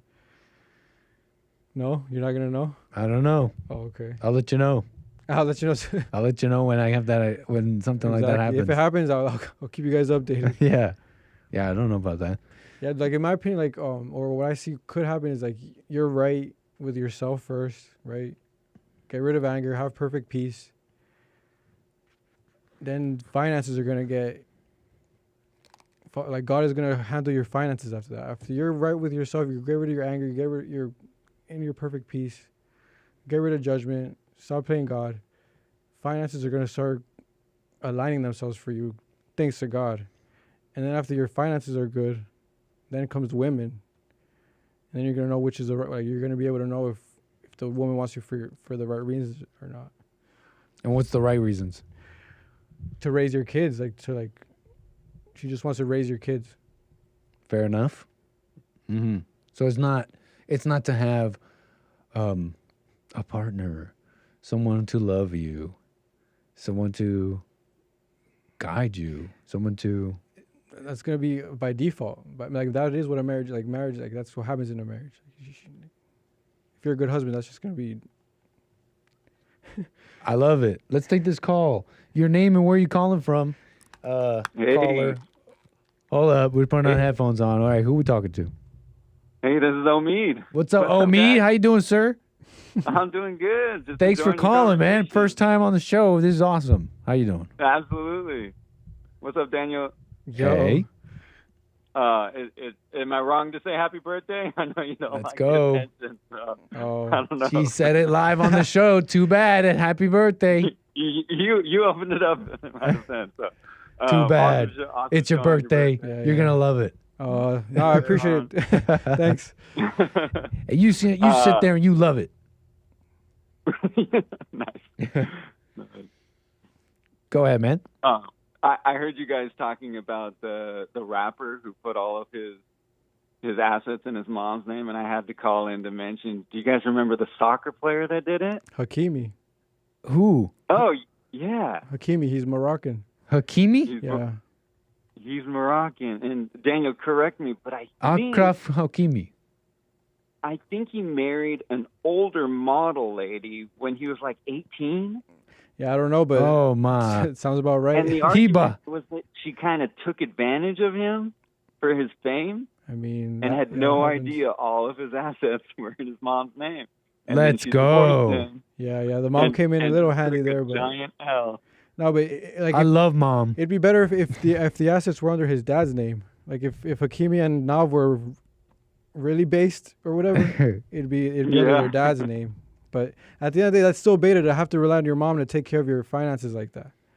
Like hey, whatever. Any way to be free. He's 26. She's 38. He definitely married. So he definitely married mama. Whoa, he married mama. Yeah. What a mess. And I mean, she was a babe, but he definitely married mama. And then his real mama apparently came in still clutch. Kind of married to her in a way. You know what I mean? No, but this is the same. It's like the same. This is important because it's the same story played out, tessellated a million ways. It's a man being subject to a woman, a man marrying mama, a man marrying his disaffection for women and personified into this person. It's like the same story over. You know what I mean?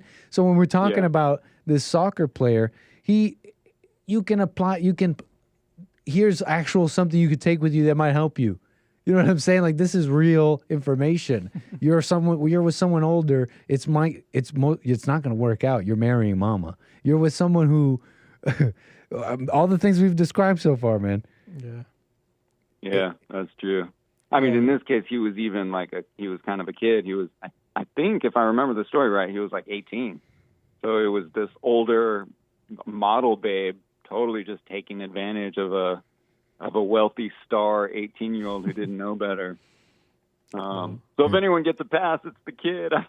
It doesn't work that way. That's crazy. it literally never works. Muslim. He's a Muslim. Beta Muslim.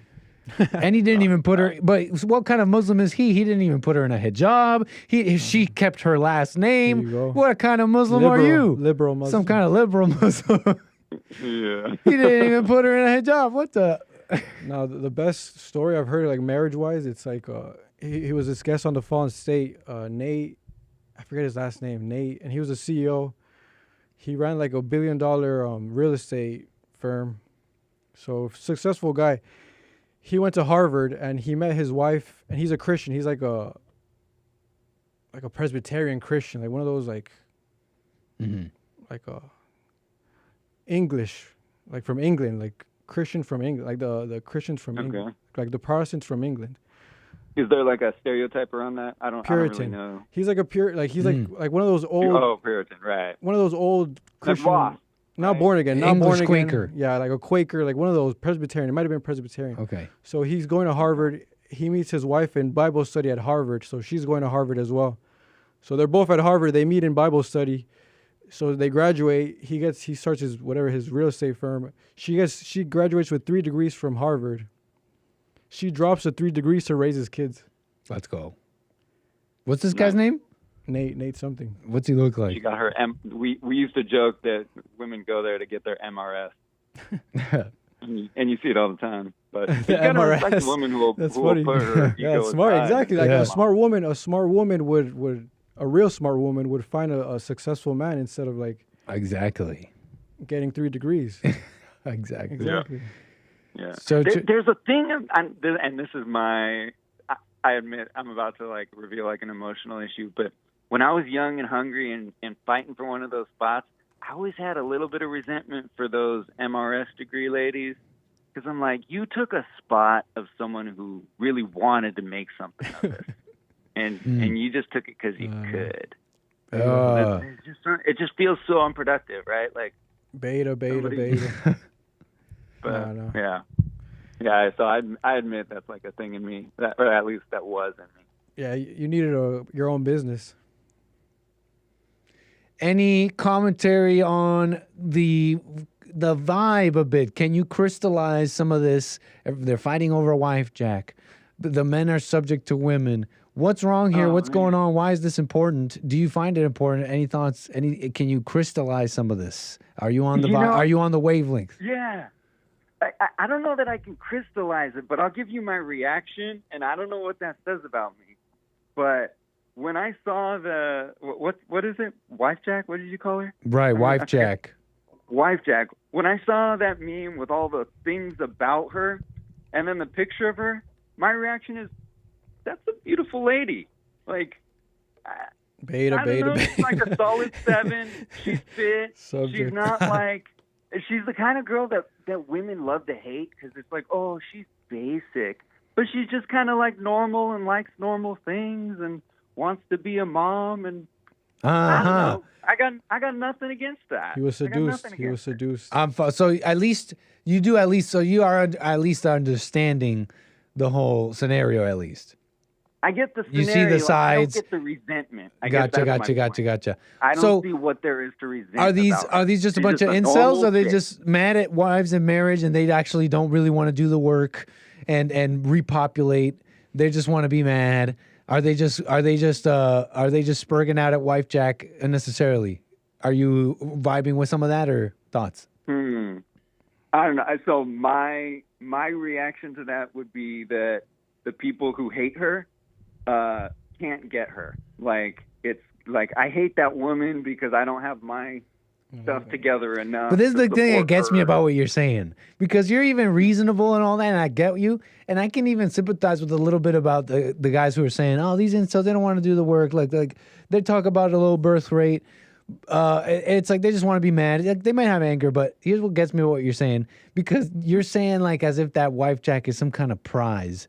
Like, you're saying like they can't get her, but why would you want her? If you've been paying attention, I think she is evil. She hates you. She hates your little. She's so she's so wholesome, and that's my wife. She hates your weakness. She's not feeling about you the way you're feeling about her in that way. That may be true. I guess I don't know, so I don't judge. I don't assume she does or doesn't, and I think there could be a woman who fits that silly profile and is evil. Wait, and there could be a woman. Omid, have you ever been married? Don't have to dox yourself, bro. Yeah, but we don't want to talk about that on here. No need. Okay. Yeah. Oh man. Obviously, you can say what you want, of course, but you should also know that you don't have to. Maybe because sometimes my callers have no clue. Yeah, if I had an ex-wife, I wouldn't have an opinion on Wifejak. Say again. If I had an ex-wife, why? Because I wouldn't be focused. Yeah, on, why? Because I wouldn't be focused on wives. You'd be already over that. Right. Yeah, I feel like a lot of people just revealing themselves, getting mad or whatever over this. It's like they're yeah. showing what they really care about. It wouldn't get my attention. It wouldn't get my attention at all. Right. Yeah. No, I feel the same way about trends so and getting bent out of shape about with the public. But because it's such a popular thing, and for me, the thing that is really interesting about this is the chance to talk about the capture, this feminine capture of all men. That is pernicious. But go on, you were saying, Omid? So they're born again. Well, I think what's and it goes interesting against about what God. you That's just the big said- part. But go ahead. I think what's interesting about what you just said and like the nature of judgment is that if you look at Wifejak, literally, she's like a nice, average, modestly dressed 7 with a whole bunch of characteristics that are wholly uninteresting. Like you shouldn't really have any. Where'd you find the reaction at all. Wifejak meme? Yeah, it's like I like what you're saying because it's like if that's what you got, that wouldn't be bad at all. If that's what you got, that wouldn't be a big deal. That's like a wife. It's just I don't know. If that's what you got. Where'd you see Wifejak at? Where'd you see? This got popular in the right wing on Twitter and especially pushed along by Nick Fuentes. He made it a big thing, and he made it a big thing where he criticized this, and it went super viral though. Like I literally, that's the first time seeing it, and we're clip farming. Let's go. What it is? Yeah. But it's also good. It's a good conversation. It's a good topic. It brings up the weakness of men in the order of God. All these men who are bent out of shape about it, honestly, they're going against God. Going like just they are worshiping the woman, like you said. Yeah. That's all I see. Yeah. I thought it was interesting too how you kind of you ran through a bunch of different Wifejak slides, and I think with a meme, like you can only really talk about it in the context of all the reactions and flurries and permutations, right? Like it's almost like we can't just talk about the cookie cutter Wifejak. No, you can't. You have to talk about the way people have interacted with it because it reveals what society's feeling about it. So the different slides kind of reveal how they feel about it. And part of it is that you can't say anything bad about her. There's nothing, you can't say anything bad about her. Yeah. She's just a perfect little Wifejak. Like, well, I'm not saying marriage is, you shouldn't get married. That's the only way to have children, if you ask me. No. We hope. One should hope. It's not the only way it happens. But so I'm glad that at least it's at least the one thing I'm glad about is, so to you, Daniel and Omid, the thing is not too confusing. You get it, right? You get the sides and what people are criticizing. At least that's what I really wanted to know too, is like, at least that's not confusing, right? Like, at least that's clear, right?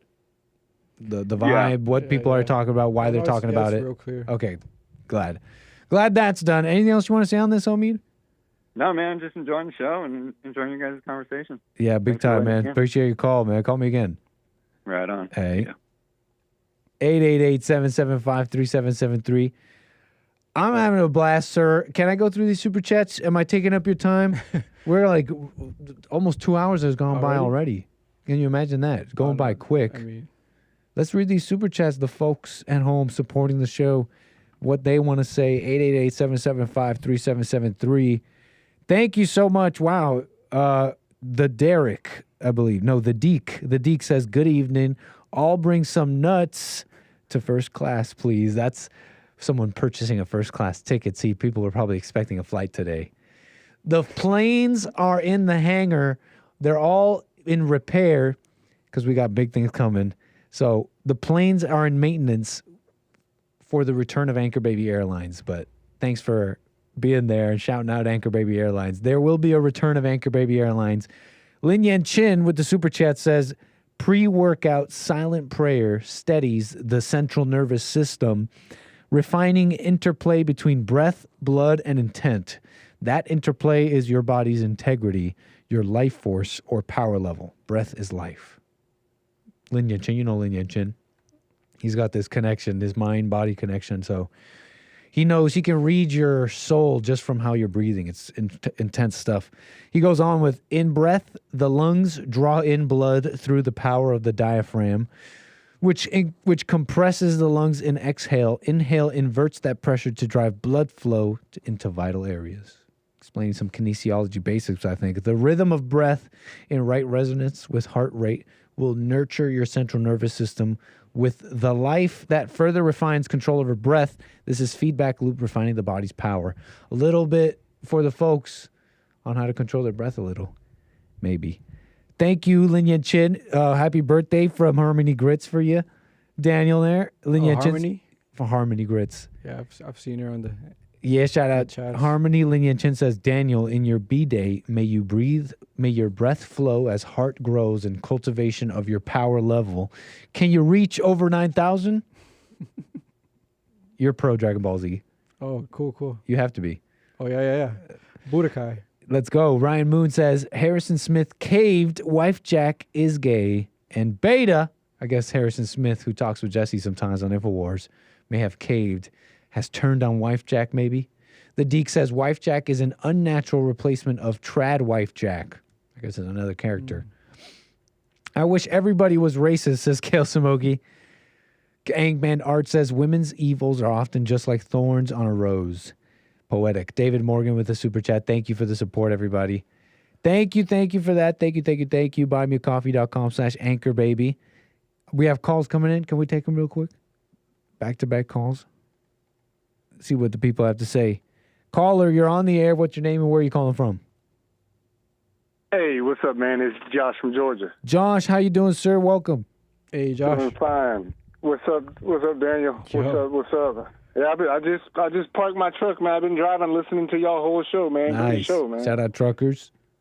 Yes, sir. Where you at? What state are you in right now? Kentucky. Oh, okay. Paducah, Kentucky, off I-24, man. All right. Very cool. Yeah. Shout out Kentucky John. Big time. It's probably cold out there right Kentucky. Yeah, it's about 30. It's about 36 out here, man. That's what my temperature says. Yeah. But, cold. Yeah, kind of cold. Are there those mountains in Kentucky? There's like a road with mountains. It's either Tennessee or Kentucky. Yeah, on 75 over there on the east side of going through Tennessee, down. That's where the big mountains are. But it gets those are dangerous. Like the Appalachian. Not really. Oh, okay. No, this is they made it. It's an easy job now. It's a girl job now, man. For real. Basically, yeah. Why did they make it a girl job? How is it a girl job now? You know, the DOT has so many stupid regulations that they've just made it. They want to push women into this, just like right. I've seen that. They're putting women into Jesse's reported on stuff like that. Yeah, that's what they're doing. But I don't know. It pays the bills, right? Right. but do you come across a lot of women that do it, or? Yeah. It's a lot of like older women in their 60s. Oh yeah. Oh, okay. That do it, So it's unmarried. Everything is, married and non-married, and there was one girl I used to. At one commercial, there was a pregnant girl driving. Wow. No pregnancy leave. So hey, the goods gotta get. I'm just imagining she's like. All butch. She's like, hey, the goods gotta get there. The goods gotta get. She's all pregnant, smoking. Oh man. Yeah. Well, she's pissing in jugs. Nah, cause do you know what, Josh? Do you know what lot lizards are? Yeah. Oh. Yeah. Does Josh know? Oh, does Josh know? How do you avoid the Kentucky lot lizards, my friend? How do the Christian truckers I do avoid? declare. See that there's a whole. They're really only at what's the street price right now? City, the inner city truck stop. That's where that is. Oh, okay. All the real truckers, I be out in country. What's the street price on sex right now? Sure, I wouldn't even know, bro. Tell them. Let the. Probably about 40. 40 if you keep on a good night. See, guys, stop putting that stuff on the pedestal. $40. Make that in a. Bro, cast the first stone, bro. Yeah. Mary Magdalene needs love too, bro. I'm just saying, it's that you got to know these things. You know how you keep an eye on the markets. It gives you a pulse on the trade. A lot of people, I think, maybe have inflated the price of what this is. And they're out there a little too involved. No. Just so you know, fellas, get educated. The street price, what it's at right now. What a mess. Go on, man. Sorry, I'm just messing around. No, I like y'all whole show, man. I agree with you about the birthday thing. I hated that on Facebook when people used to like write all over you. I don't even talk to this person ever, and you write a happy birthday to me, bro. You don't even know me, bro. Yeah. You know, it's like so fake. Wow. You're so ready with the thorns, you guys. You're like, so emo. Did you guys have a MySpace? Did you guys also use HTML to put emo songs on your MySpace? Not emo, but you don't really. You're not really wishing me a happy birthday. Thorns. You don't really care about me. I'm a hedgehog. Is that your? I'm messing with you guys. No. I mean, you're right, but and then also I don't know if Josh did it when you were in like high school or middle school, but like the popular kids, more specifically the girls, they'd get like balloons given to them on their birthdays. And walk around. Yeah, and then walk away. Yeah. Yeah. Basically, I remember those days. I never get nothing. Some years you got like if you had good enough friends, they get you something. I love when they gave like they had like Valentine's and Easter even, and some students would come in and they'd have one for each student in the class. Communism, gift communism for the loners. For the loners in the class, you know, give one to equality. You know what I'm saying? It's like we force communist love. No, but communist gift Valentines for the loner students. Okay, thank you. You're talking about. I wanted school? a chocolate. I wanted a little packet of rockets too. Don't leave me out. You're talking about elementary school, or grade school. Yeah. But like when you're a little kid, you're not trying to fall in love. Like you're just trying. It's like a friendly. I'm trying to get the rockets candy. It's just like a friendly love. Valentine's is seen as like a friendly love, not like a romantic love. Right. But did you have any like romantic Valentines as a kid? Sure. I'm trying to think. What are you asking? When I was in fourth grade, like this girl, like we're fourth grade. That's like 9. You're like 10 years old in fourth grade. Fourth grade. She gave me like a teddy bear. She gave me like a teddy bear. Oh, bro. Just for me, like a big teddy bear just for me. Basically married at that point. Yeah. Yeah. Exactly. We're boyfriend and girlfriend at that point. But that never happened to you. That's a dowry, as far as I'm concerned. Yeah. We're married, girl. Mm-hmm. That's funny. No, but that's too young. That's too young. Too young, 10, yeah. 10 Like, years old, that's just like little. And I wonder who like the mom must have like influenced her to do that, or how like what got into her mind to do that. I don't know. What was I doing at that age? Right. Like playing like house and shaking. I remember, what was it? Yeah. Like just some girl wanting to play house and holding hands and shaking. Oh, okay. And I'm like, oh my gosh, what the? But. Well, I don't know how you're talking about 10, younger. 10, yeah. I was still in America. They would still dare in Miami. They would like dare you to kiss someone. Yeah. But anyways, I think I was ambushed by 2 large black women for my first kiss. Wow. They planted yes. But that sounds like I'm making it sound like I was like a minor and they're adults, but no, they were my age, but they were very tall. And were they older than you? I'm trying to remember. They may have been 1 year older. Yeah, dude. Like, but they brought me down into this. We went down into this like secluded area, and then they were like, "Let's play truth or dare." Looking back, they had a plan. They wanted a kiss from from your boy, they took over. They was like they ate my face, half my face. I still something worse. Something worse. They were big. Something worse happened to me when I was 6. I was 6, and like it was like a 12-year-old girl, like pretty much sexually abused me. She pretty much sexually. She pretty much sexually. I could tell we were little cute things. They took advantage of us. Like so now like there's no chance that I would have a wife that isn't gonna be like a stay-at-home mom, because this happened because my mom wasn't a stay-at-home mom. Like she left me in the care of someone else, and then that lady let it happen. That's actually a good point. I'm trying to think. Every older woman, all women were taking advantage of me my whole life. Wow. Yeah. But man, I got a different take on the. I got a whole different take on the wife. Hit me, Wifejak. Yeah, I got a whole different take than y'all that y'all ain't brought up. Okay. I kind of think that in order to get married, you got to be a beta male. Right. That's the prerequisite to being married. You'll be a beta. That's like you're in the fallen state. That's the only way you can get married. I think because otherwise you don't have a reason to. It's the woman taming the man, or at its worst, or at the least, it's the man's lull in his defense.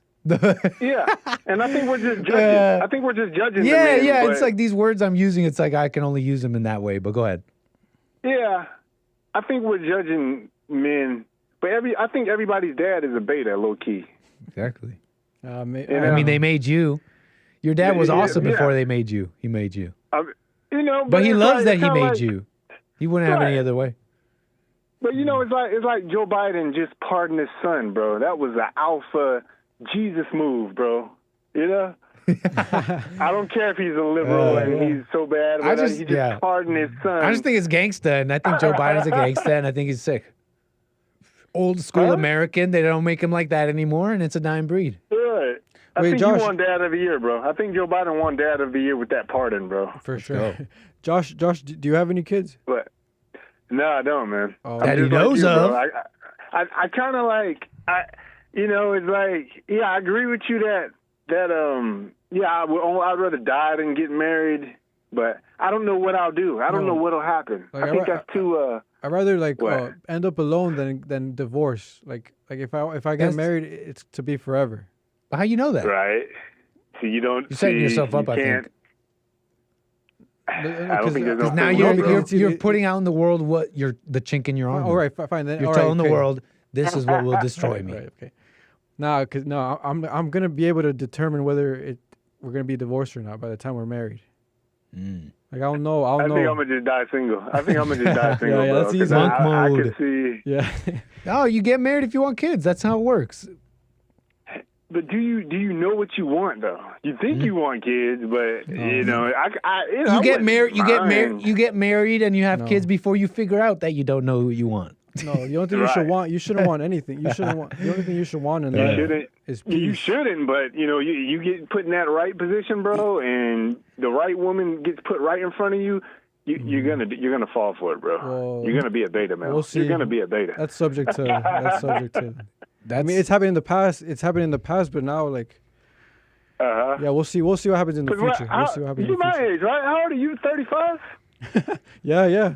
How'd you know? Oh yeah, okay. Yeah, you talk like one. No. I mean, but that's like, I had an uncle that got married and had 3 kids after he was 65. My dad had a kid at 63. Right. There you go. So, bro, we can wait till we're 50. We can wait till that's a silly thing, even. Yeah, that's a silly thing, anyways. It's like you can have a kid at that. It's doable. No. Like you don't want to. No, like if 50 is too old because like. Okay, like you think it's too old? Well, Sarah and Abraham had kids at 80. Right. So if you have enough faith, 50 might work. If you have enough faith in God, 50 might work. Exactly. Look at Trump and Melania. Look at Donald Trump and Melania. He's 24 years older than her. And I don't get. Years. And they say this about them. They're the perfect marriage. They're the perfect. And why do you say that?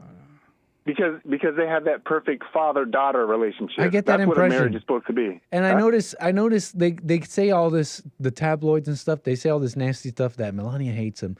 And if you were this person who would just fall for stuff, you would almost believe them. I bet you that's not true. But what I'm getting at is they say she's so cold. She never holds his hand. And you know what?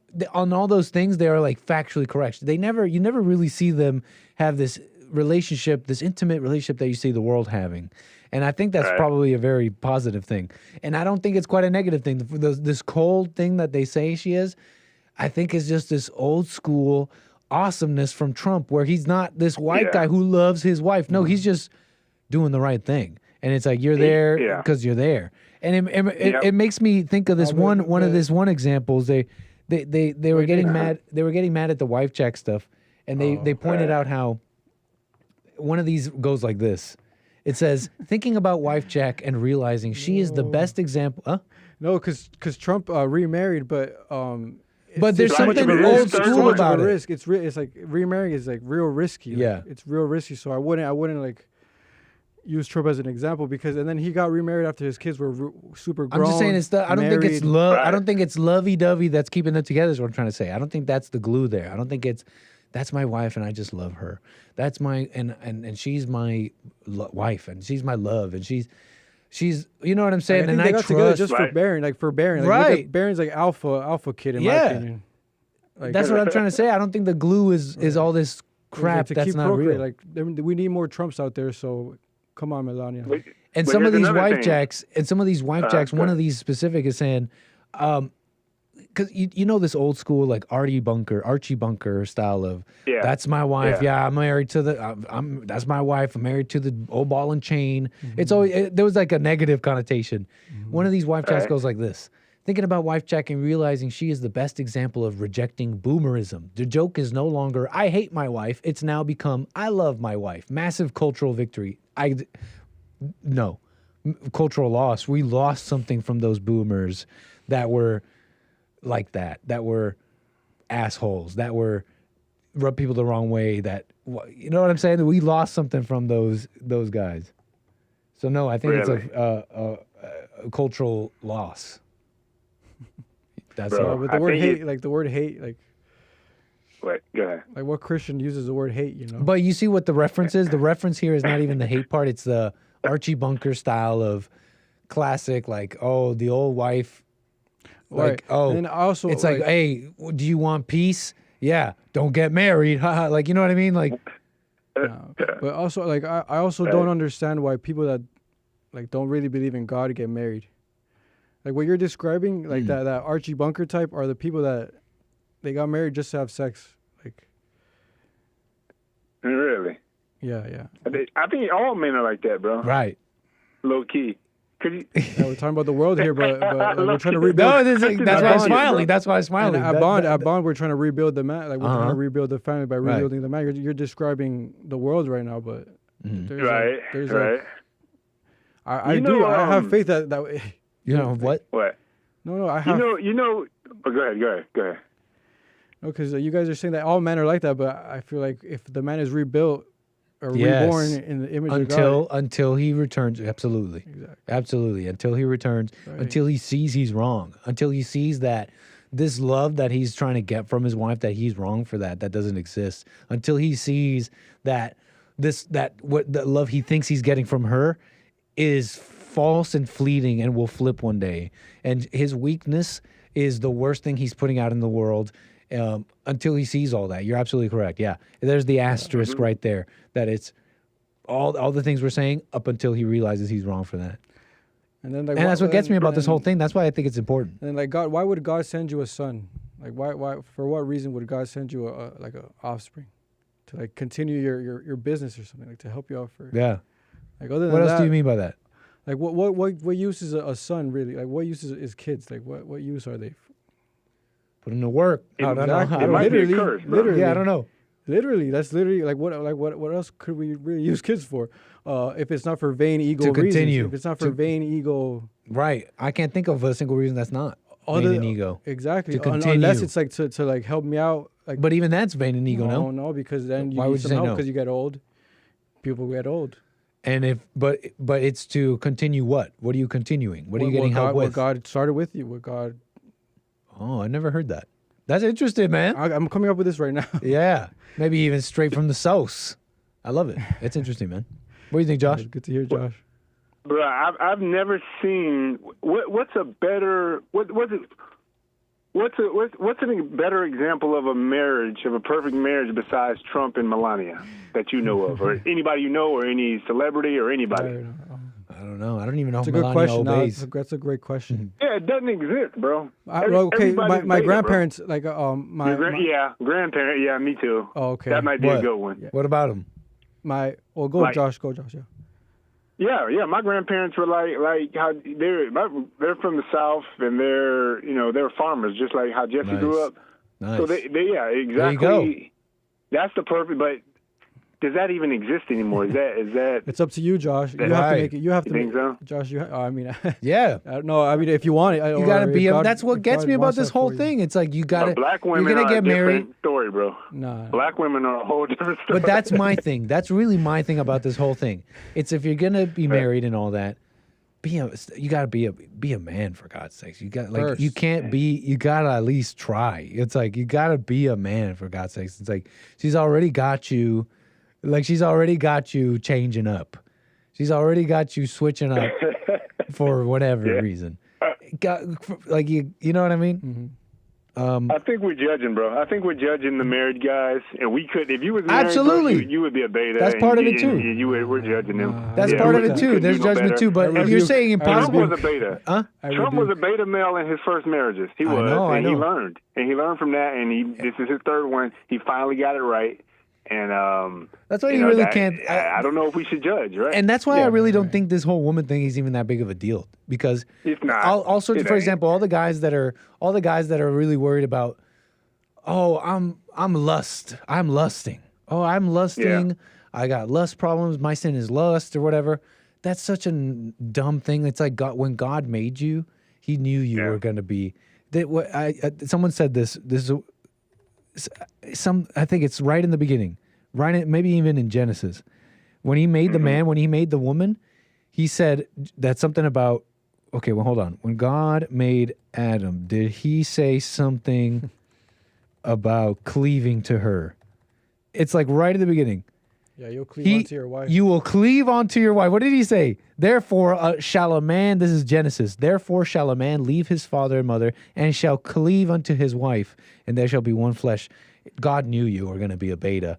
God knew you were going to be a beta with her. He sent Christ. Then He sent Christ. But the point I'm making is that for all the guys that are making this a big deal, like I need to figure, like I really got to stop lusting. I really got to stop porn. I really got to. You got to find God. You got to find God. But it's like, chill out. Chill out. God knew you were going to be a beta. Out of all the things, you know what I'm saying? Out of all the vices you can have, out of all the things that you could be wrong about, he also saw that you could be an alpha. It's like He knew. This is women. It's like, this is the one thing they have over us. Let's not trip. That's what they have. This is the one thing they have. No, they can't have anything. No, they can't have anything. That's the point, right? Go ahead. Right. You know Khabib, right? Khabib, the UFC guy? MMA guy? Yeah. Yeah, you know how he never shows his wife in public, and he never, I like that a lot. You know, the Muslims, they put the hijabs on their women, but you remember after he beat Conor McGregor, his beta side came out. He showed anger. He overreacted. So he a beta too, man. Even if you Muslim, he's a Muslim. He's a Muslim. You think so? I don't know, man. Muslims seem like the most alpha dudes because they got their women all covered up and they don't let nobody put eyes on their women. What? You don't want eyes on your woman? This is part of like this is what? Oh wait, you care about eyes on your woman? So the Muslims you don't want the world to see.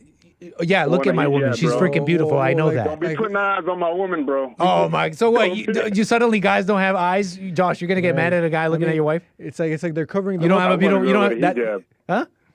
I want a girl with a hijab, bro. Hijab, no eyes on my woman. No, I'm like Trump. Yeah. My woman's beautiful. Yep.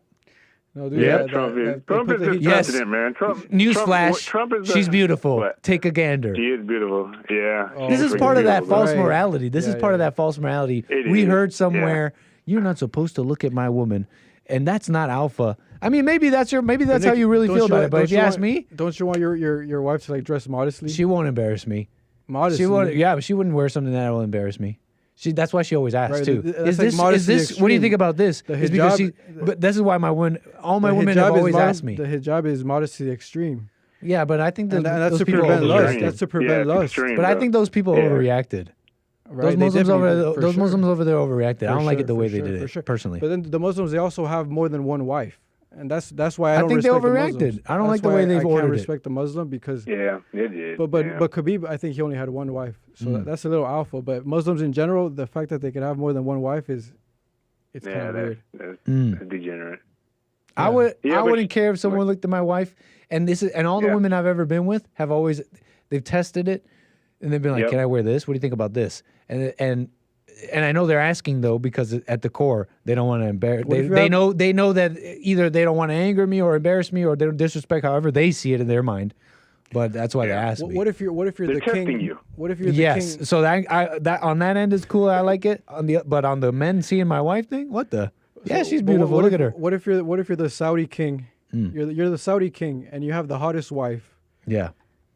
Wouldn't you want her covered? Like, what do you get out of men looking at the? I don't get anything. Exactly. But the point is, I also don't get. So why not negative. It's not negative. You're probably protecting her by covering her up. Depends. Different men. I guess Muslims. Maybe those are Muslims, but I'm like this. It's the insecurity. I'm like Trump. Insecurity to want to cover. I'm like them. Yeah. It is. It's insecurity, but then it's also a form of protection. But maybe. But I think Trump is the president, bro. He's the president and he's the precedent. PRECEDENT. Bars. You know? Yeah. But I love that Fallen State episode, man. Shout out to Bryce Mitchell, man. Or what's his name? Bryson Mitchell? Or Bryce Mitchell, Thug Nasty.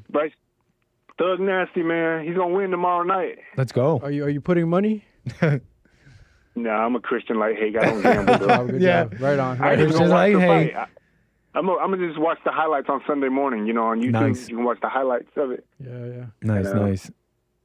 Yeah, that was a great episode, man. Perfect timing. Josh, fight tomorrow. Josh, as a trucker, do you encounter do you ever have to defend yourself against anybody?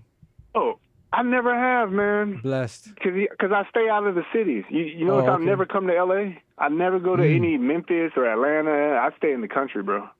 Nice. In the rural areas, everybody's armed and everyone's polite, I've sometimes seen truckers parked on Pico early, 3 a.m., catching a snooze, and I wonder what that must be like. Those are city truckers, bro. Yeah, those are that's a different breed than me. I'm not a city guy. I'm a long haul country trucker. Yeah. I be in the country where you can sleep in the cornfield somewhere on the side of the road. Nice. Amazing. Yeah, it's different Shout out. types, but It's better. There's something cozy about. How do we call them? Vehicles. There's just something cozy about them. You have a cabin that goes anywhere. You have a little membrane that cuts you off from the world, but you put it somewhere. You can make some pretty cozy cabins too. Sleepers and stuff. There's something cozy about it. Anyways. All right, Josh, appreciate your call, sir. Anything else you want to say? No, man. Great show, man. Appreciate y'all, man. Thank you, man. Thank you. All right. Call me again. Yes, sir. Last one. And I'll let you go. Caller, your name and where you're calling from. Thank you so much for holding. Oh, man, I think I forgot what I was going to talk about. My name is Robert. Oh, what's up, Robert? How you doing, sir? Hey. Hello, Nick, and Josh and Daniel. Yeah. I hope y'all having a good night. Big time. So, you guys are talking about so much stuff now. I just totally forgot. But I have it up here on my computer, so I know what I was going to talk about. If you, Nick, you know how to use the internet. So, like on something called YouTube. Nah, don't name a video. Well, okay, I won't name a video. Do you want to make a point? Because I know you a little bit, Robert, so I know you're going to, and that's nothing personal, but I know you're about to name a video and check this out, guys, and Google this. Now, just tell me what concept you want to talk about. So the concept is called the Masonic chair dance. And what it is it's a ritual that they do at a high level of the Masonic order.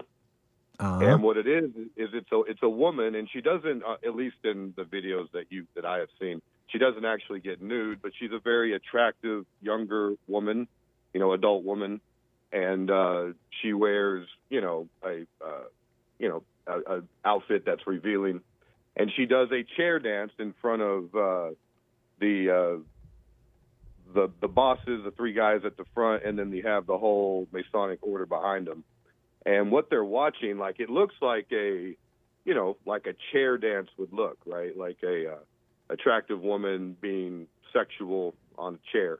Okay. Or whatever, however you want to say it. Like a lap dance? I can imagine it. I'm following you. Some risque, eyes wide shut style thing where some woman is young. She's young and pretty and dancing in front of the hooded, maybe hooded, possibly, who knows, maybe even hooded and masked members of the. So I'm following. Go on. No, they're not. They're not in this video that I've seen anyway. But the idea is, she's a young, attractive woman. And she's not fat and ugly or anything. She's beautiful, and she's doing this dance. And of course, to the masses, so the masses would see whether it's commercials or football halftime shows or the strip club or pornography, we're bringing up things about women and things like this. See, usually the masses would look at this chair dance of this woman as something that would arouse a lustful, sinful nature about them, right? In most men, most people are heterosexual. So just Robert, because of time, if I may summarize, you're basically talking about this ritual. You're basically talking about this ritual that the Masons do. You're also describing that this ritual is is seemingly referenced in ads and stuff like that. Is that fair so far? No. What I'm saying is that okay, let me get to the point since you want to hang up. Okay, so the point is that the Masons are not looking at it as something like that maybe I would in my younger days look at it as a woman that I wanted to be lustful with, right? They look at it as the control mechanism that they have over the men, over the psychology, the government, all right, the control of the mind. What they're looking at is the control mechanism they have over men, which is. So I'm following with the symbolism. So yeah, I think I'm caught up. So I'm following the symbolism, the youthful woman dancing sexually, and is this symbolism expressed in pop culture and in other ways? It's a control mechanism. It's how you control the Okay, so I think I'm there. What I'm trying to understand is this chair dance only done in front of these members, or is this concept and even dance just found in media? And you're saying that's how they're controlling people. They're all that this symbolism is almost their way of telling on themselves and telling us this is how we're controlling you with these women. Is that what you're getting at?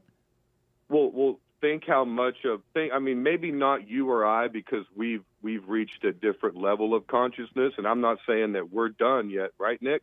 But maybe we're better than we used to be, right? In terms of our lust and the control. What does a woman have? So if they're using right? this symbolism to basically tell on themselves on how they're controlling people, what's wrong with the people that they're falling subject to women? Well, the people are. I mean, they're weak and they're stupid. I mean, they go to school and they get dumb, and that's been proven now, right? School makes you dumb. And so people are conditioned their entire lives to be a certain way, and they have arrested development consciously. They're not adults. They're still in high school. They'll be 70 years old. They're still in high school. Are you subject to women in, like the chair dance? Well, no. What I'm saying with the chair dance thing, the point I'm making is that they're not looking at it as a lustful thing. They're looking at it as that this is how they control the minds of men into a large degree. But you're just describing symbolism, man. And it's like you've described the symbolism pretty well, and I've followed you up to that point. Well, but how can we take on any more meaning besides that? So you got a bunch of, here's the thing about these secret societies. They love symbolism. You can't get bent out of shape and get too into their symbolism. All they're doing is using adeptly and creatively, symbolism. All they're using, and that's what these people love to do. They'll have youthful figures, and it represents life, and it represents rebirth, and all these things is just symbolism. We can't get bent out of shape and say, look at the symbolism they're using, because that's all this call is. Nick, look at the symbolism they're using, which is fine, it's cool, but it sounds like you've gone beyond, and you got all this meaning from it. What more meaning can you gather than these secret societies, which is like what? In today's age, they're basically comic book LARPing. Today's age, they would be like these LARPers with doing D&D on Fridays. Unless you could show me that they have money and power and they've influenced this. They're basically comic book people LARPing about old esoteric symbolism. And here you're calling me saying, look at how meaningful this is. It's not. It's just symbolism. Let's not get bent out of shape. What do you think about that? Well, no, as far as what you can get from it, Nick, is just you would have to look into it yourself and realize that there's something called a Masonic chair dance, and then research what it means and why they do it, why it's a ritual. They do it every year. And it just has to do with how what is used on us in the media, in our schooling, in our entire government. If you know the Latin breakdown of that word, it's how they control our minds. If you realize what they're doing, what you can. So why are you letting them? Why are you letting them control your mind? Well, they've controlled my mind as much as they have in my life. But what I'm saying is they have control of the minds of most men in America right now. And that's what I'm saying, is if you can figure out what they're doing, you can break away from it to some degree. But showing people a Masonic chair dance is not going to break them free from any women and any control, and it's not going to stop anyone from being subject to women, and it's not going to stop anything you're talking about. Nick, and like you always get personal with me, and I admit, did I get personal? I'm sorry if I did. Wait, can you tell me where I got personal? Because I'm wrong for that. Where did I get personal? I wanted to be personal and say, for me, breaking away from things like gluttony, things like lust, have been very difficult. So you're right. Like, if you did say, well, what about you, Robert? Yeah. Absolutely. Because it should be about us. And I've broken away from some other ones, though. Some other, like, greed and some other things I used to have. Or maybe God just took them from me. I don't know. You got to, but that's why I asked you that, because you got to know yourself.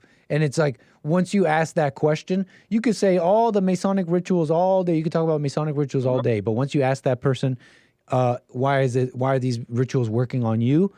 Suddenly, you realize that talking about Masonic rituals all day is useless and worthless information. You realize, then what's the point? How do you really overcome it? Well, no, you do or you don't. But okay, one last thing I gotta say. And go ahead.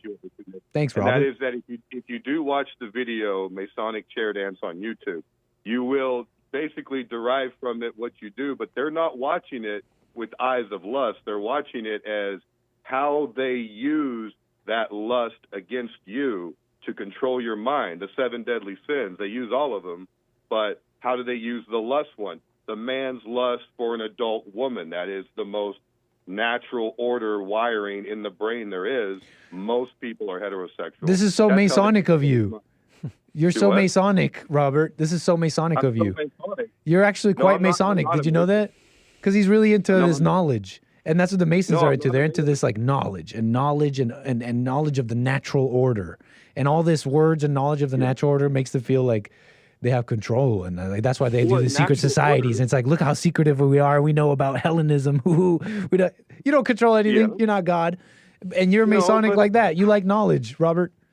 Natural order is just the design of God. You have male and female across the board. It's not just in. And then we'll let you go, Daniel. We're almost done after Robert.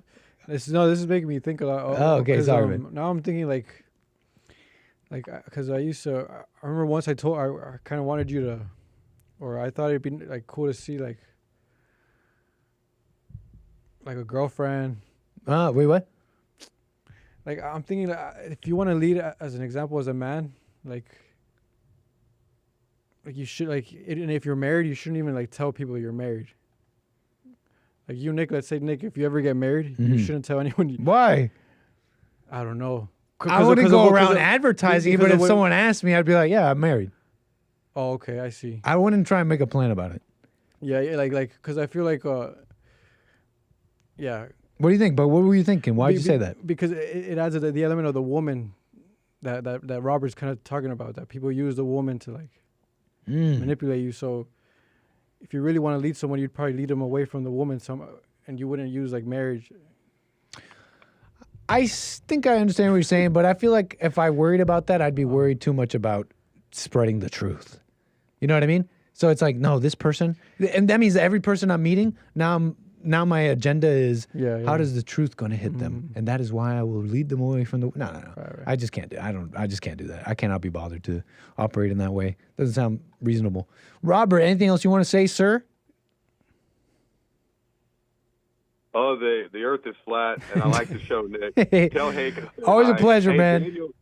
Daniel's doing good. And big Josh, time. Appreciate it, Robert. Appreciate it. And Josh, we still you're across the country, man, so we gotta figure out where we're gonna fight, and we'll send the video. There's some mess about this. I think. I think there might be a beef. No beef. I don't care about beefs on the calls. Don't do that. Oh.